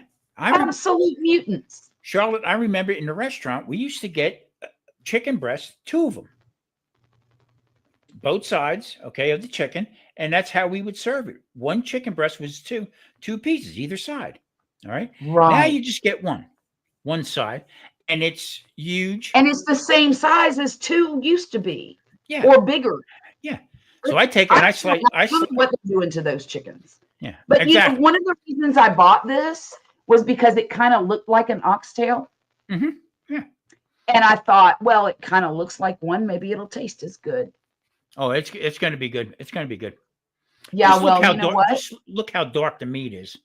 It's another reason that it attracted me was the meat was so dark and so rich looking and red, and I thought, oh my gosh, that's whatever I do with it, it's got to be good. Louis Prima sang it the best. Closest to the bone, sweeter than meat. Yeah. Sure did. I am definitely going to get some more. Yeah. I'm definitely whenever I remember where I bought it, I'm going to get more. So the thing was back many years ago, veal prices, they had veal wars, what they called for the restaurants. Okay. So buy a case of veal, and it was mostly legs that we bought. So it would be like that leg right there. We'd take it off the bone and slice up the veal, hammer it out. And that was the reason for it hammering out, because it was tough. All right. Oh, okay. So what people were doing, they were taking pork. They were taking the pork tenderloin, all right, because it was a little tenderer, and they were taking it and they were slicing it, pounding it out, and passing it off as veal, because the pork tenderloin don't taste anything like pork. Right. If you just make it, just might be a little bit darker than the veal would be. Yeah. So what they were doing in these different restaurants, they were making anything that had like a veal franchise or any kind of veal dishes, they would pass it off as veal. Huh. Until they got caught. And they were doing it for years and years and years and years. So that's when I started doing different recipes on Sunday Dinner Chef. With it, I started doing a little bit more research on it. Good night, Simon. And that's when chicken came into play. Mm-hmm. Good night, Simon. Mm-hmm. Chicken came into play with substituting veal. Okay. So you can't substitute chicken for veal. I'm sorry. It's just you just can't. 2 different things. But you can't. Then the crybabies come in and saying, "Oh, you're killing the veal and stuff like that, and it's unhumane and stuff like that." It's unhumane, but it tastes great. What are you doing? Yeah. You're ruining the whole business because how old do you have to let it get before you can kill it with a clear conscience? Yeah, exactly. Right. So that's with the research and stuff like that. Now, with all that different other parts, okay, and the cow, the neck part, okay, of the cow, it would make the roast out of it, but you would slice that down really thin and pound it out, and you can't tell the difference. You know what I'm saying? Really, really good stuff. Yeah. Anyway, I figured out where I bought it. Where? It was on the sticker. It just was very, very small. There's a little discount cost plus type grocery store around the corner from me called Frugal's. And Poppy and I went in there the other day for something insignificant. And I saw this and said, oh yeah, I need to get that. Mm-hmm. And I brought it home, stuck it in the freezer. I didn't know what to do with it. Now I do. There you go. Now I do. And Charlotte, knowing you, you'll perfect it into your own way to make it, lip Oh, I smacking hope good. so. I hope so. Yeah. I was thinking about putting some tarragon in it. I hope you make a video of it. Mm, I might. yeah. Don't put me out of Cook- business, Charlotte. Don't put me out of Believe business. me, I won't. No. You know, cooking videos are so difficult for me to make anymore. It's just the whole process that is very cumbersome to me. And that's why I haven't made any, because it feels so cumbersome. Yeah, I'm Um, getting to the point where like repetition, blah blah blah. Now I'm saying to myself, no, it's not. It's different ways of doing it with Mhm. on the keto channel, it's limited. All right. And it's limited because I do things without the high carbs or the sugar. Okay. Right. Basically every food has sugar in it. I'm not putting that up there. I don't like you, Mike.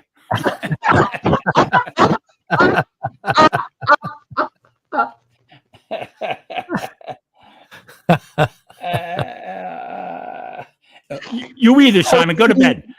That is so mean. Uh, The Sunday Gulf Coast on fire. Shit. yeah, that's great. That's funny as hell. But there again, Oh, you my never goodness. know. You never know. And you know what's the crazy thing about cooking videos? I always forget to taste the food at the end. Always forget to describe how it comes out. Always forget. There's a 50-50 response to that also, because Yeah, I some think so too. some people say, who wants to see somebody chewing or Right, slapping right. or so. So me doing keto, all right, I will make all this stuff, and you see me take the fork, cut it, put it up. Okay, you don't see me eat it. And plate it. Yeah. Marie's standing next to me. Get the fork over here off camera. Hey, She bites give me my food. she bites it, and I put it back, and I go, that was good. Okay. Especially That's with a pasta. good idea. But see, I don't want Poppy tasting my beef shank. That's mine. No, what I'll probably do is split it, and give him half and me half. He could take it to lunch or something. It's good stuff, though. That's old school eating. We got too caught up with all the fast stuff. Yeah. Nobody wants to cook no more. Nobody's had to cook anymore. And I think that's really sad. Really, really do.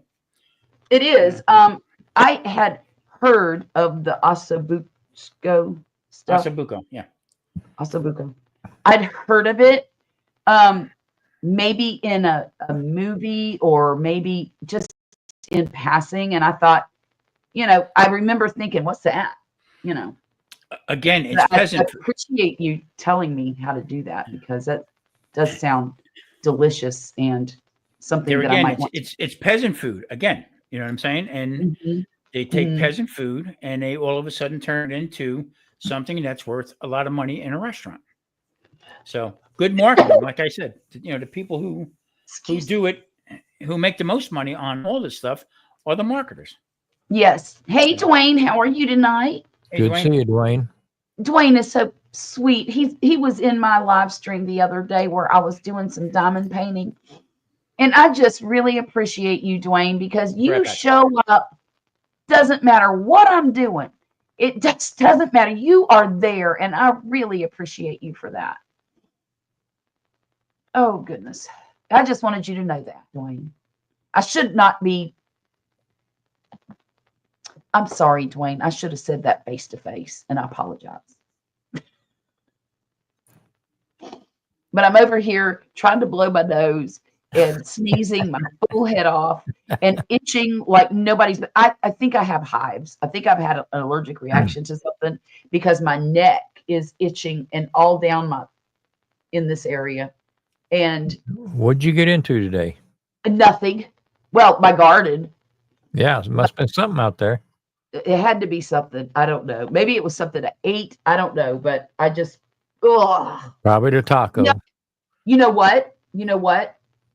I don't think it was what I got into today in the garden. I think it might have been at the park because they spray their stuff out there, Yeah, yeah. and that could very well be what's wrong with me. I just took some Benadryl, so I should be okay shortly. But I don't want to be, trying to blow my nose and stuff on the screen. It's kind of gross. That's just not entertainment. No, I have not had any allergy tests done. I'm just getting old and I'm allergic to myself, I think. But I really do believe it had to be something in that park. And I'm just guessing that it might be a spray that they've used or something like that. We've got a ton of pine pollen blowing in the air around here right now. Pine pollen is bad. And me and Vicky and people I work with, we've all had the stuffy heads for the last couple of weeks. Oh no. So it just has to ride it out till the pollen Well, stops. and I've had this cough. And it's not a bad cough. It's just Like a dry cough. it's dry, and it's Yeah. like it feels like there might be something like a catch in my throat. Yeah, yeah. And I I'm with you. can't do anything until I cough. And it's just a little cough. It's not like a bronchitis or anything like that. It doesn't last long. It's like and that's it. Yeah. But it's annoying. And I know I have felt like I've had a hairball for 3 days. And I thought it was the cats. Because, we have all these cats, and I know that there's little hairs probably in the air, and maybe I breathed it and it got caught in my throat. That's Yeah. what I was thinking. But for 3 days, and it's only in the evenings, it's not during the daytime. So I don't know what that's about. Well, I mean, I went out this morning, had some coffee, and went through all of that stuffiness and everything like that. Yeah. And then came back in the house for the rest of the day, and it's cleared up. Oh, okay. And Okay. even Smokey was, she was sneezing some, and Vicky said, "Well, she's sneezing more than normal." And I had my 2 nephews over today, and they were in and out of the house, and the doors were open and everything like that. And I said, "Just all Yep. this stuff in the air that's Probably come that in the pollen. house." That's right. And she's cleared up and she's fine right now. Oh, good. And I've got to take my dog to the vet. Jeez. It's time for his yearly, all that stuff. Tune up. Yeah, tune up. I got to get him his flea medicine for the year. And I like buying it a year at a time, but now that he's big, I don't know if I can afford to buy it a year at a time. I might just have 6 months It's a shame. because it's expensive. It's like, Is it prescription? yeah, it's called Try Something. I used to get something for my dogs out of a pharmacy in Australia, Really? and all their their flea medications and worming stuff and all that stuff I would get and it was prescription here, but I didn't have to have the prescription for Australia. Oh, That's quite a few years ago. I don't know if you still do that or not. But like their annual shots and things like that, I would order those online.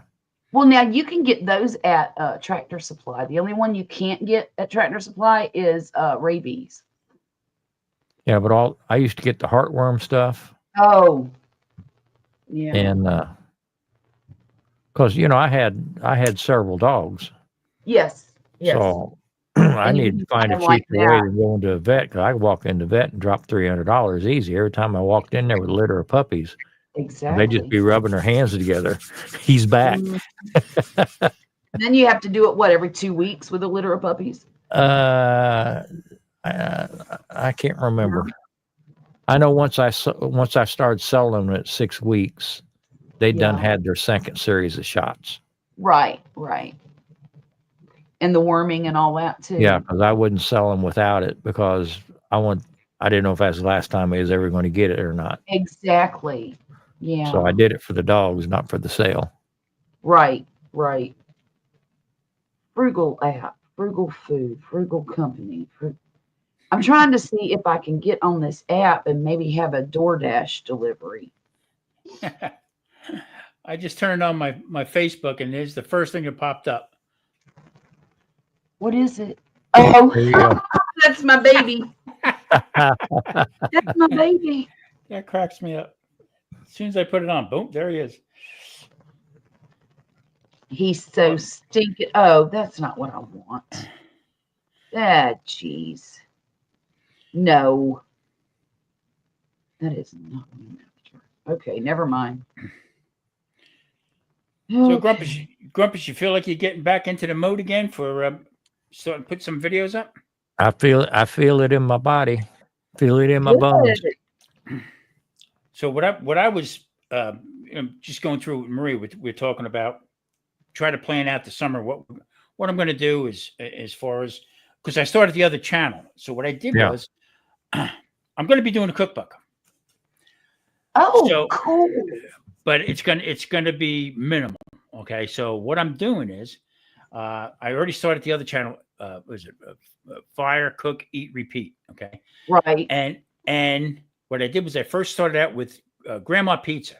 Grandma Pizza was back in started in Long Island. So it was a bunch of these older Italian guys who had pizzerias, and they both tried to shine each other where it came from. Okay, with grandma. So it became like an argument, but friendly. Okay, Yeah. how to make it. So what it was a square pizza that they made, but it was thin. Usually a square Sicilian pizza is thick, a lot airy, like a focaccia, almost type of thing. But these are real thin. Right. So yes, Simon says, yeah, I do need a logo. So I started out with that. So I used to go into the city and you go into a place and the guy, I got something for you in the back. Once you became friendly with him, and he come out with a couple slices of this real thin square pizza. And I'm telling you, it was to die for. Sounds Brainstorm hits me with I'm going to do this once a month. So what I'm doing is I started out, I need a name for this recipe. So what I did was when I made it, I did a couple days before I made pulled pork. But I did it in plain, just cooked it, no seasoning, no nothing on it, with the anticipation of making something else out of it. Okay. So what I did was I took, after I cooked it, put it in the refrigerator the next day, I shredded it a little bit, put it in a black skillet, all right, and I added, but first I put some banana peppers, mild banana peppers in the pan first, okay, and then garlic, and I always season my pan with some butter and Tommy spice, and I put it all in there on top of the peppers, and then I put the pork on there. Pressed it down and let it sit in the square pan and kept pressing it down. And I took fire roasted tomatoes and put the fire roasted tomatoes over top of it. All right. Then chipped up some garlic in there, some Pecorino Romano cheese, then some Parmesan cheese on top of it. Then I spooned in the sauce a little bit, not a lot. Took it and flipped it. Okay. And then put it back into the pan to cook the other side to make it crispy. So the whole premise of this was for the viewers to name it. And by naming it, it will be put into this cookbook with your name on it and what you called it. Oh, Pretty clever. cool. That Pretty is clever. so I like creative. that. Just to start it out. So that's what we did. So that's the second installment that I did. With you started out with the grandma pizza just to see how it would fly, and it took off pretty good. And this one seems to be doing all right with it. So that's what I'm going to do. I'm going to, continue. Just Tom, that's a wonderful idea. Just come up like with an idea and run it from there. So it's just going to be 12 installments of it, and then at the end, what I'm going to do is I'm going to be making a video. It'll be like a video library type of thing of a cookbook, and then what I'll do is I'll take certain pictures from it and then I'll send it out and have it all put together as a book type of thing. So we'll see what happens with it. Pretty cool. I like that idea. I I do too. I do too a lot. wished I'd actually. have thought of it. Yeah, right. So I'm just Right? going to come up with random stuff just to to put out. So I don't know. I might have to make some awesome buco and name it Charlotte. Don't steal my ossobuco. Pretty cool. Pretty cool. I'm very excited to make that dish tomorrow. Very excited. I'm going to keep it out here till I go to bed. And then I'm going to put it in the fridge and let it defrost the rest of the way. Yeah, that's going to be good. See, I knew one of you guys could tell me what to do with it. Knew it. I think we were pretty much on the same page. Yep. Yeah, I think you were too. Yeah. But see, there again, I mean, all different ways of doing it. Mhm. Crock pot would work. All right. I like it a little bit more crispier to it, but Yeah. you know, it had the nice coating on the outside, but the whole premise is the same way. So there again, my grandmother made it like that. Yeah. So things don't Yeah. change that much. Right. Buco. Gulf of Buco. There you go, right there. See, that's what I'm talking about. Prang, it is now dubbed Gulf of Buco. Yeah. Hey, Mike, we can even make it with squirrel. Ooh. Yeah, Ooh. Have you You seen better Mike's quit. channel? You know he loves his squirrels. Yep. We got to fatten them up a little bit more, though. Their little legs are kind of small for us in Buco. Don't make cheese. Just add vinegar to milk. Yep. Is that it? Salt? That acts as the that breaks it down. Breaks the Okay. I didn't know that. yeah, you can put vinegar in the milk and say they don't taste that great. Rather than using rennet, okay, to break down the cheese, you put a little vinegar in it. So my babies. No, my babies. My babies. I don't think I would. Yeah, squirrel. I've never eaten squirrel. I did. It's not bad. I It's don't good. think. I like squirrel. Yeah. I probably would if I was hungry. You know. If you didn't know but what it was, you'd gobble it up. Probably. And I know for a fact that Mike's squirrels are well fed. Yes, they are. I just the thought of it is Jane said, back away from the kind squirrel. of. I don't know. What's I don't like squirrels. I mean, as far as who they are as people, I don't like them. Just don't like squirrels. Of course, I used to have oak trees all over my yard, and they would get in my roof. They would get in my attic. They would tear up things. So even the that's more reason to eat them. right. Yeah. Right. Eat even. There were squirrel nests all over my oak trees. It was crazy. Yeah. If you That's make how I it feel about pigeons. with squirrel, it'll be a little nutty. That's funny, Simon. Tom, back away from the squirrels. I Yeah. looked all over the place today to try to find a video on a rotisserie rabbit, Yeah. and I couldn't find anything that was going to work. You know, last week I had the rabbit over here for Easter. The bunny Yes. rabbit. I wanted to have a rotisserie today, but I Yeah, couldn't find Oh, one. it would have been so cool. I couldn't find anything I could make work. Well, you know what you need to do then? My post Easter. You need to do a rabbit on your rotisserie and film it and then use it next year after Easter. There again, you can't find game. You can't buy game. That was hard to find. You can't Is get it? it. I love pheasant. I love Nina. quail. Matter of fact, not only of the pigeons that are out here, but there are quail all over here that walk up and down. Now I won't fool with them because if I do, you'll see me picking my teeth at the end of it because that's some good eating. So Young- Dwayne said he would like to try other wild games such as gator. Gator's okay, There's not a It's whole good. lot of hunting going on in my neighborhood. Yeah. right? Exactly. Right? At my grocery store, they frown on me bringing my shotgun. Right. I have a pecan tree in my backyard, and the squirrels started storing the pecans in your roof. Oh my gosh! No, Yeah. Maybe they might have something planned for you, Simon. There you they go. might. No, ew. I used to Squirrels. love rabbit. I used to eat a lot of rabbit. I Pheasant. did too. Up north, Quail. I ate a lot of rabbit. I really like rabbit a lot. It's good. That's Yeah, well, that's- good. Squirrel ain't much different. It's a little bit tougher. Yeah, Is it?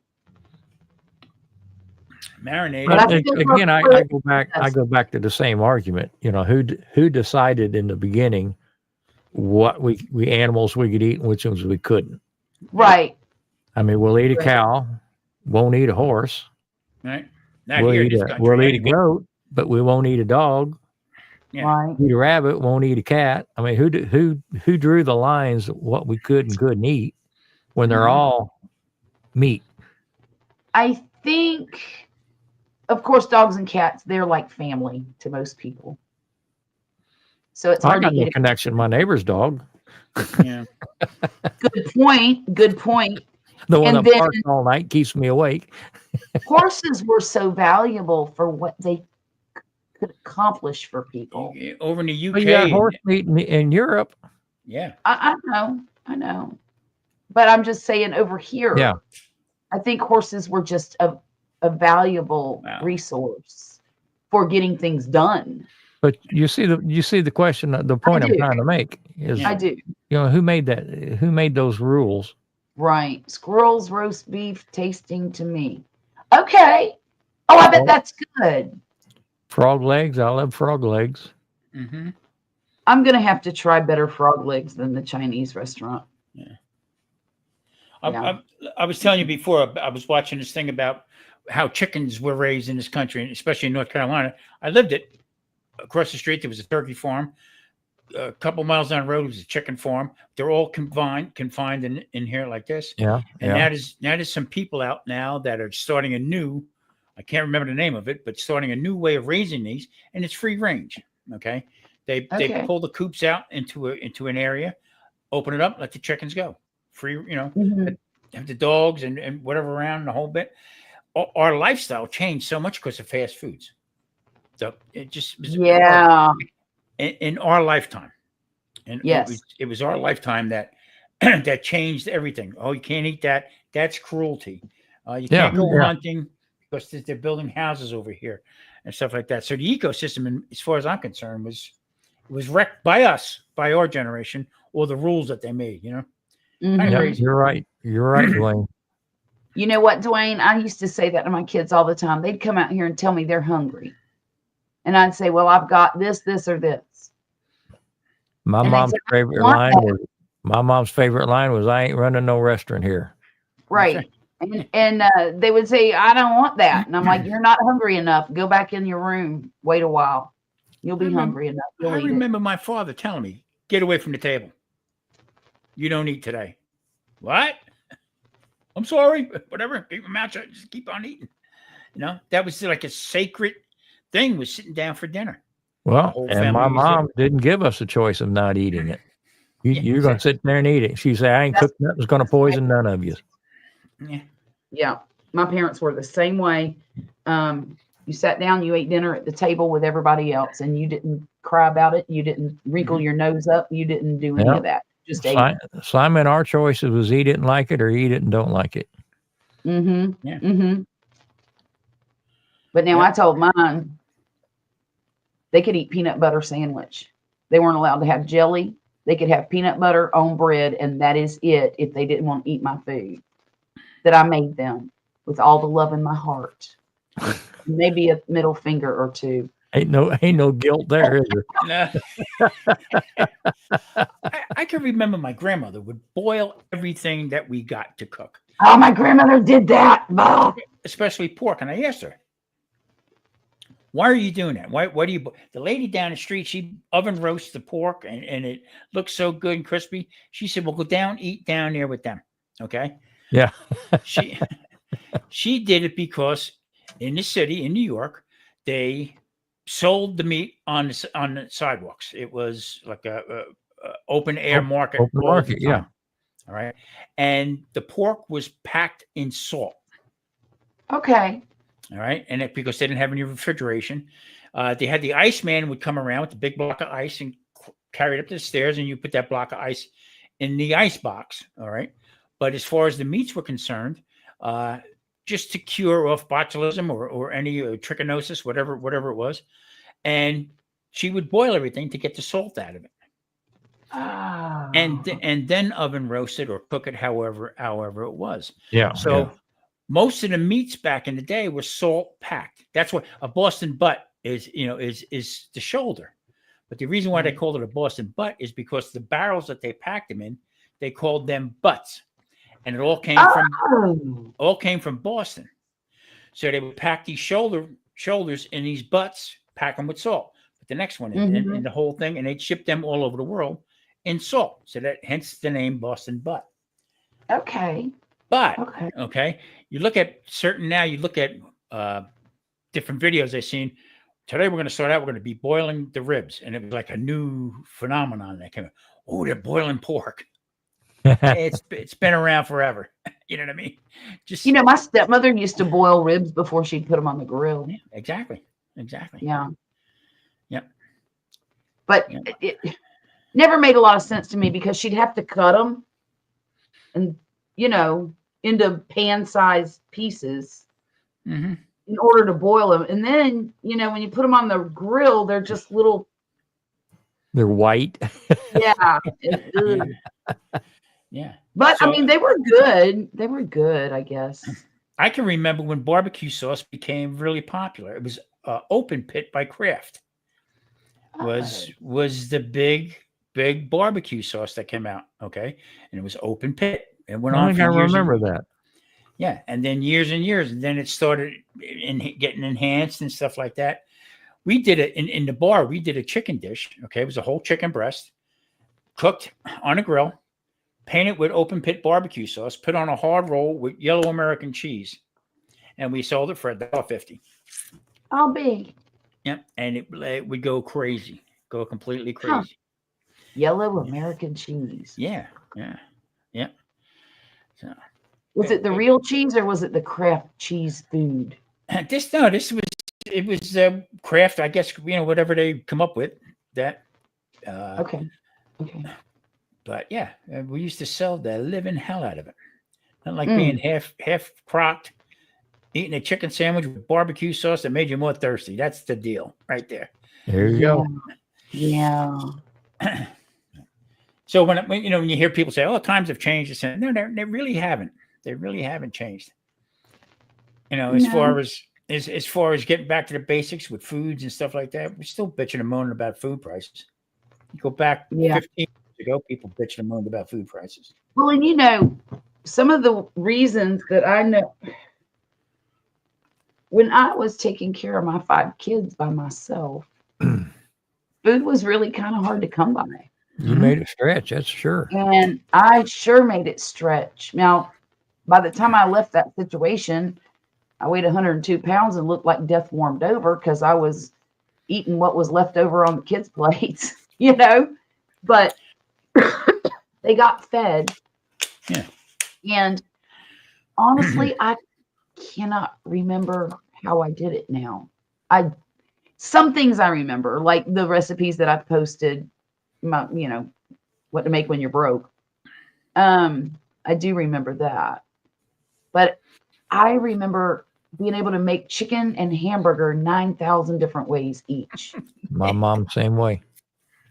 Because that's all I could afford. Once in a great while, I might be able to afford a bologna if it was the 99-cent pack, or maybe bacon once in a great while when it was on sale for like $1.99 or something. Mm-hmm. But I don't know how I did it. Yeah. I really don't. I know one thing I used to make a lot though was kind of like a sort of like a cacciatore type dish. And I'd just take regular old chicken that I had roasted or leftover because I don't do rotisserie chickens. It's a waste of money to me. I just make my own chicken in the crock pot or in the oven or whatever. I roast it and then I'll part it out and piece it out and put the meat in Ziploc bags. Well, back then that's what I would do. I'd buy a bunch of chickens, or I would buy 10 pounds of leg quarters for 29 cents a pound back then. And that was a lot of meat. I mean, that was a lot of chicken for my family. Sure. So I would boil it all or roast it all or whatever it all and take the meat off the bones and just stick it in freezer bags. And that was what I used for dinners and stuff. But I used to make this cacciatore dish I was telling you about. All I did, and this is so crazy, all I did was I used some of that meat, sliced up bell peppers and onions, and threw it in a pot, cooked it with some oil. I think it was butter, actually. And then poured a can of tomatoes in there and put all the stuff in it, like basil and garlic. And that's all I did. My kids ate that stuff up, man. They ate it up. Yeah. Well, first of all, thinking about home cooked stuff and everything like that, nowadays it is a Grubhub, whoever bringing the stuff to you, and you're paying. Not only are you paying for the delivery, but you're also paying for the, for and you're paying a premium price for whatever it is they're bringing you. Yeah, it's because it is definitely cheaper to go in the store and get it than it is to order it on the site. Yeah. Yep. My mom and we. Let me see. 7 days a week, don't you, Mike? 7 days a week was 8 people eating every night. Okay, 7 days a week, and they stretched between my grandmother, my dad. Okay, we would do a leg of lamb on a Sunday, and we had that lamb until Tuesday, and the components of it. You know what I mean? And then then it would come up. I used to laugh like hell because my mother would she would do like 2 or 3 chickens for us on a Sunday dinner.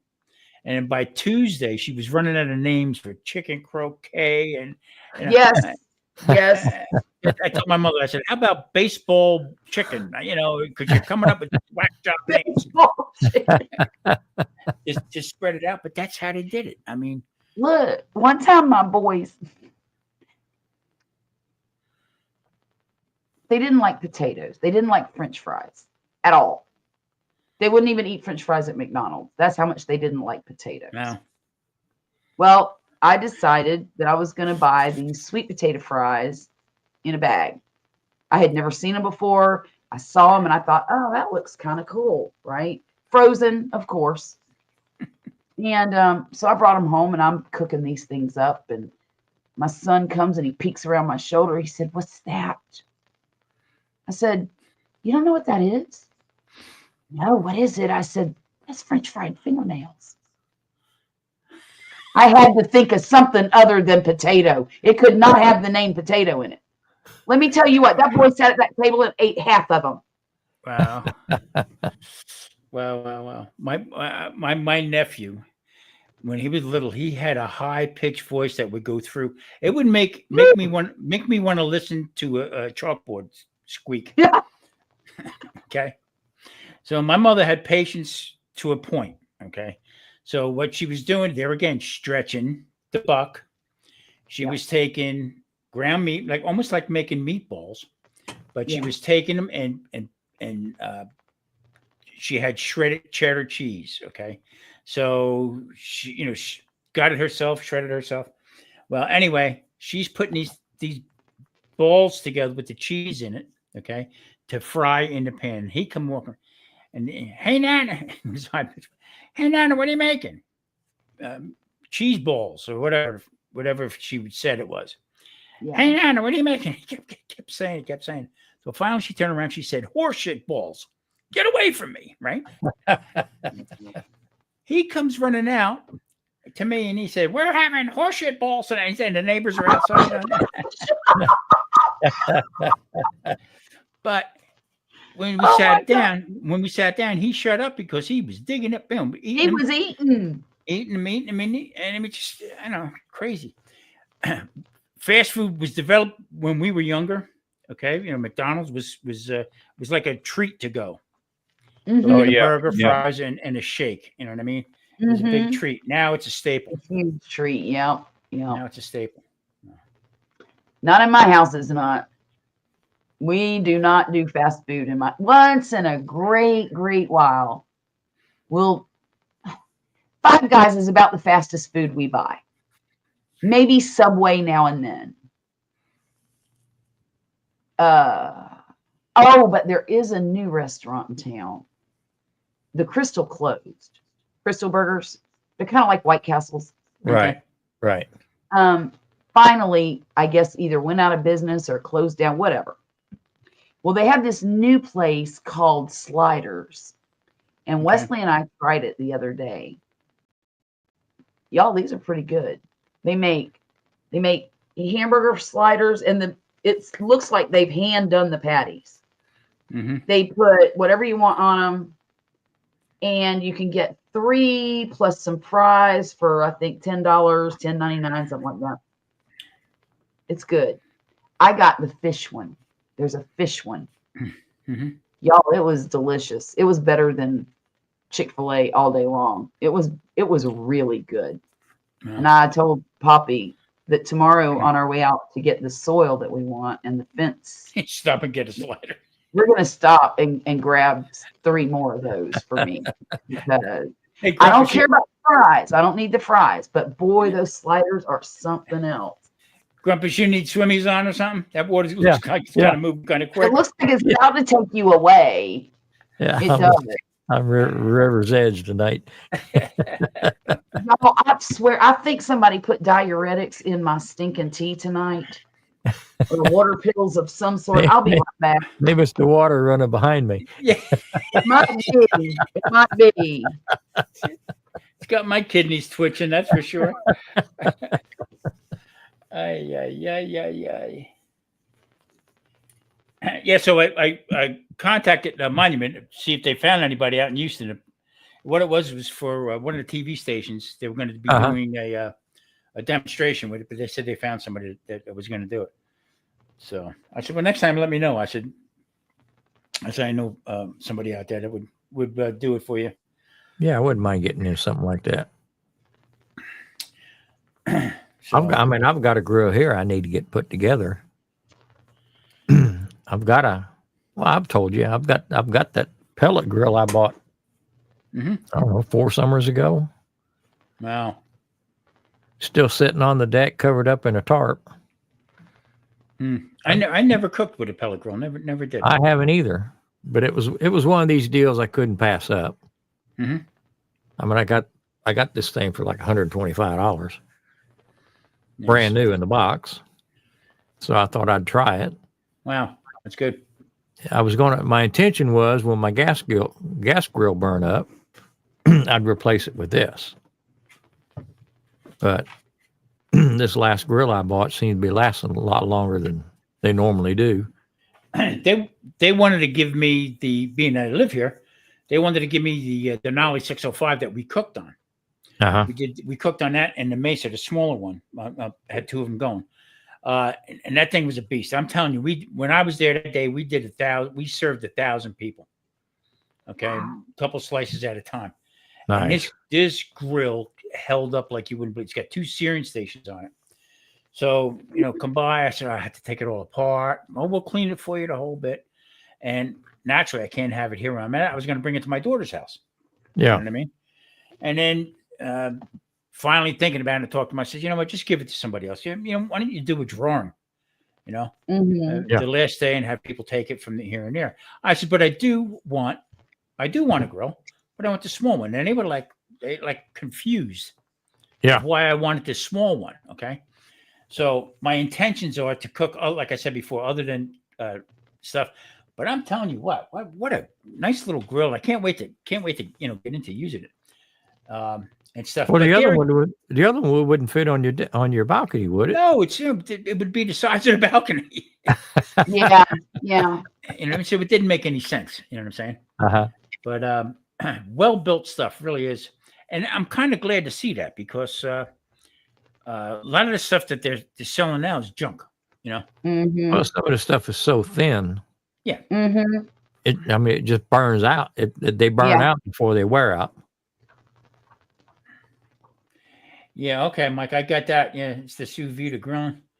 Um, I never did it before. So I mean, you know, that constant, I guess that little constant feed of the the pellets and the Yeah. smoke from it, I guess, and everything.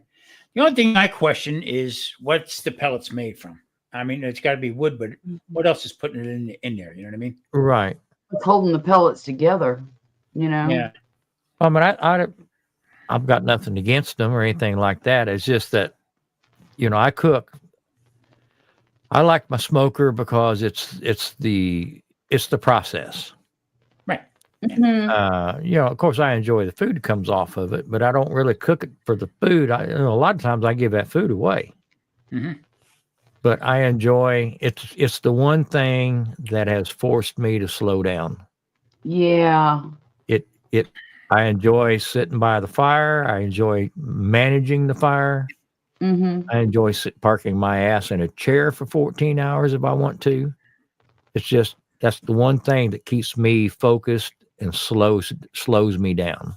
Hmm. Sure. And with a pellet grill, I'm sure they put out great food and everything, but I've got an oven in the house. Oh, I want yeah. to set it, forget it. But Hmm. everybody seems to be jumping on the pellet grill wagon, Right. and I'm running out of ideas and things to do on the smokers. Everything I've cooked on the smoker, I could turn around and cook on the pellet grill and have another Yes, video. you could. Yes, you could. Yeah.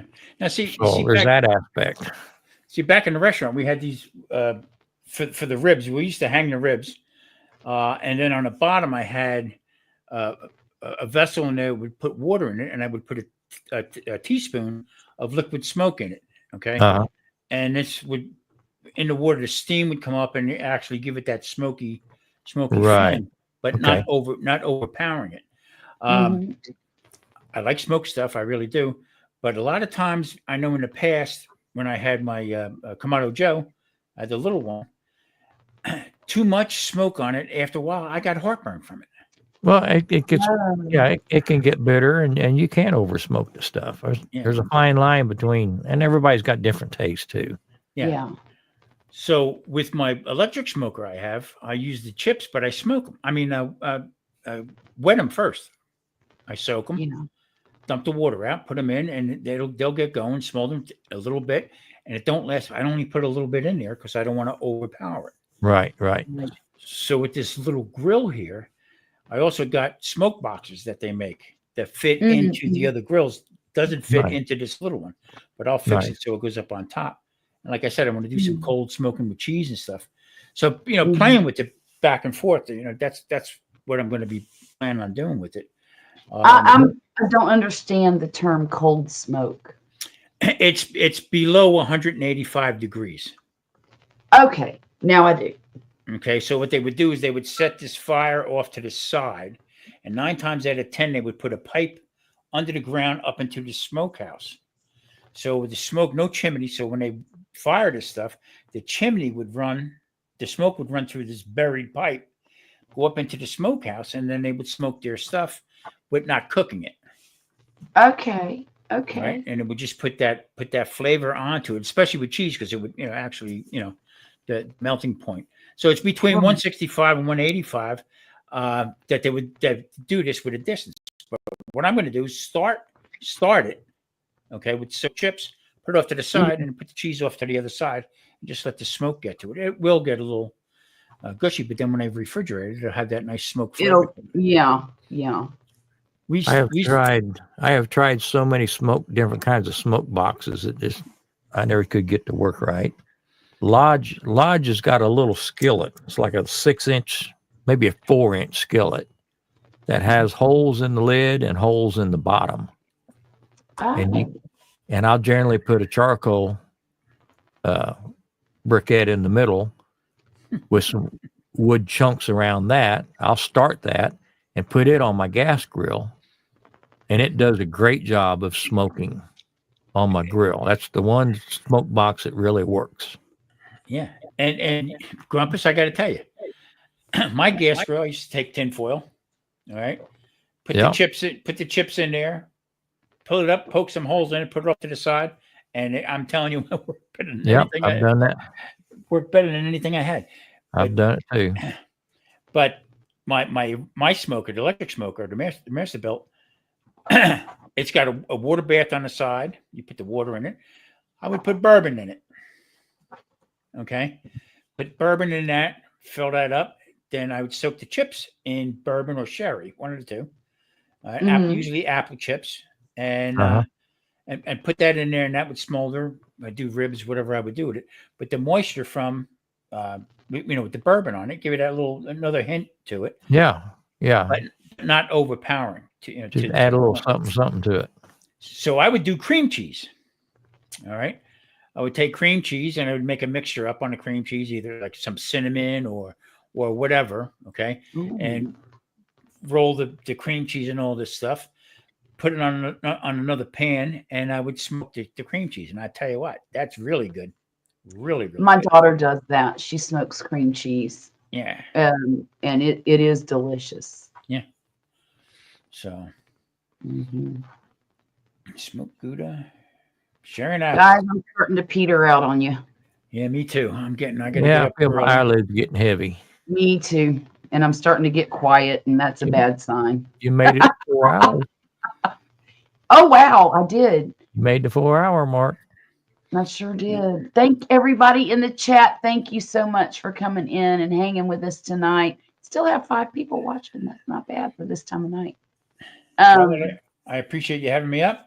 Well, thank you for coming, Tom. You really add a lot to the conversation every time we have you. I had a miserable day, and you just brought a little light to my life here. So, Well, thank you. I appreciate that, and I'm glad I was able to help.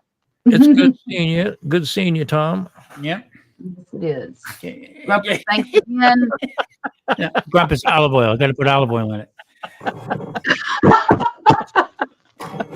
Y'all have a great night, and I'll see you again real We'll soon. see you, All right. Tom. See you, Charlotte. Everybody in the chat. Have a good evening. Take care. See you next week.